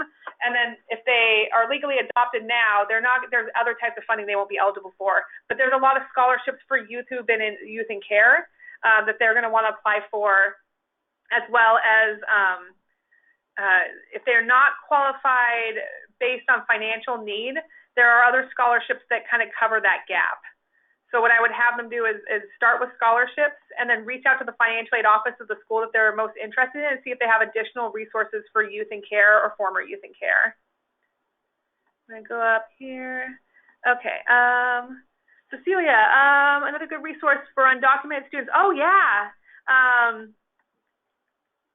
Crimson Group and then the Heritage University Dream. Yeah, there are some amazing school groups that are student-led. Like, these students just warm my heart because they build a whole campus community in these groups, and it's very supportive and inclusive. There's also, like, United We Dream. There's a lot of resources for undocumented students. If you have students that you're working with that are, if they want to talk to their peers about this, these groups are great to help them, especially even if they aren't admitted to those schools yet. They're just really cool communities. Thank you for sharing that. Resources on the WAFSA. So there's the WAFSA line by line that we do, as well as the guide for students, and then there's a flyer for students. Those are the main WAFSA resources, but I am happy to explore more options.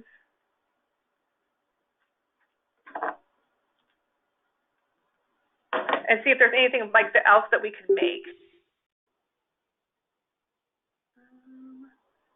Another option for undocumented resources is Washington Immigrant Solidarity Network. Oh, an organization in Washington. I will add them to our list. Thank you. See, I love this because I learn just as much from you guys as you guys will learn in these webinars about all the different resources. So some other questions that you guys had in your registrations was how to handle changes in income due to COVID-19. And so that's going to be, of course, again, the process of requesting additional funds through an appeal from financial aid. Resources for foster care or foster students and access to care. So youth in care, the tools that we provided, but also connecting if they have, if they have someone on campus who's serving youth in care, Treehouse, things like that can help those students with aid. I am also very happy if you have a youth in care who needs help with financial aid. Like, that is one of my, those are the things that make me happy, is helping those students. Like, I am happy to help them in a one-on-one appointment. Even if they're just trying to explore the process. If they want to make an appointment with me, I'm happy to do it. Also, if you are at a school and you're doing financial aid events and you have students who are youth in care, make sure you invite them and provide additional, either follow-up times, not during your event, to support those students. But if they want to make an appointment with me, oh my gosh, that would make me very happy. I'm happy to walk them through the application, and what we do is we just share screens and we walk them through, and they submit while I'm on the meeting with them. And those meetings, they are Zoom, but they are password protected, and I have to invite the student into the room. And when I do that, I also verify the email address to make sure it's definitely them. So I'm 100% Zoom bomb free, so we are good because we use all of the extra safety precautions on there. Community financial aid events, do we have in spring and summer?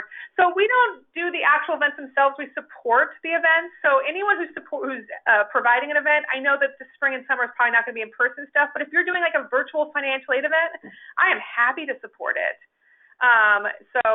We can provide resources. I can attend virtually as soon as like COVID-19 is hopefully a thing of the past, and we'll be back out there supporting these events also in person as well. We can also connect you to volunteers that may want to help with them too. Will we be getting a copy of this presentation? Oh, of course. I will be sending out this presentation with the new COVID slides in it to everybody who attended any of the 4 last ones, as well as any other resources that might come up between now and sending it, because I won't send this probably until, my guess is like Wednesday. And then financial aid dependency status for students 18 to 25. Okay, so 24 is the magical age where they become an independent student, but until then, it's hard because they typically will be a dependent student, even if their college is not being paid for by their parents. There are, of course, special circumstances that will make them independent, but that magical age of 24 is when they become independent. And so they just want to make sure they're answering the questions on the dependency questionnaire in the application accurately. If they need a dependency override, which is where they ask for the school to not consider their parents' income, they can also reach out to the school and use that Student Swift application to be able to fill out that form. Any other questions? I'm going to go back through. I'm just trying to see if I missed any.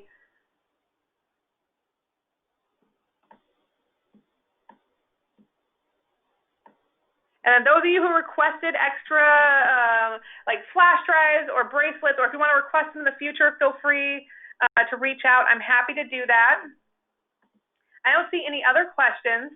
I just want to say thank you so much for joining today and getting this information. All of us who are doing this work, we're all part of the AIM Higher initiative. We're all serving students to help this class of 2020 and beyond to be able to access what they want to do and get the funding for it. And I'm just so excited to work with you, especially in this work. Those of you who I've met in person and those of you who I will meet in person, I'm just so grateful for the work you do for students. I don't know if they tell you, but they tell me, like, oh, my awesome counselor. And I'm like, do you tell your counselor they're awesome? Do you tell this person they're awesome? I'm so grateful. If I can do anything to help you, please feel free to reach out. Here's all of our different resources. And then I'm going to put in my email here in the chat box. And you can always email me if you have any questions. I'm here to help. Thank you so much. And if there's no other questions, I'm going to stay on the line for an extra 5 minutes just in case you have questions that you didn't want to ask to the group for another 5 minutes. But thank you so much and have a wonderful day. And may the 4th be with you. Yes, I got a Star Wars reference in you guys. I hope you have a wonderful Star Wars day and a wonderful day overall. Thank you so much.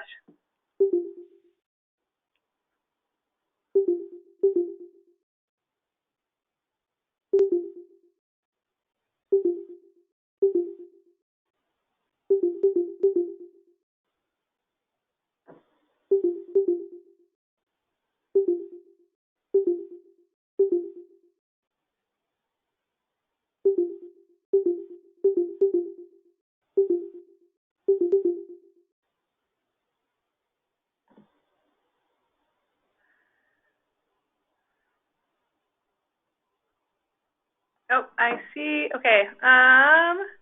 Joined a little late. Oh, I'll make sure we add your name.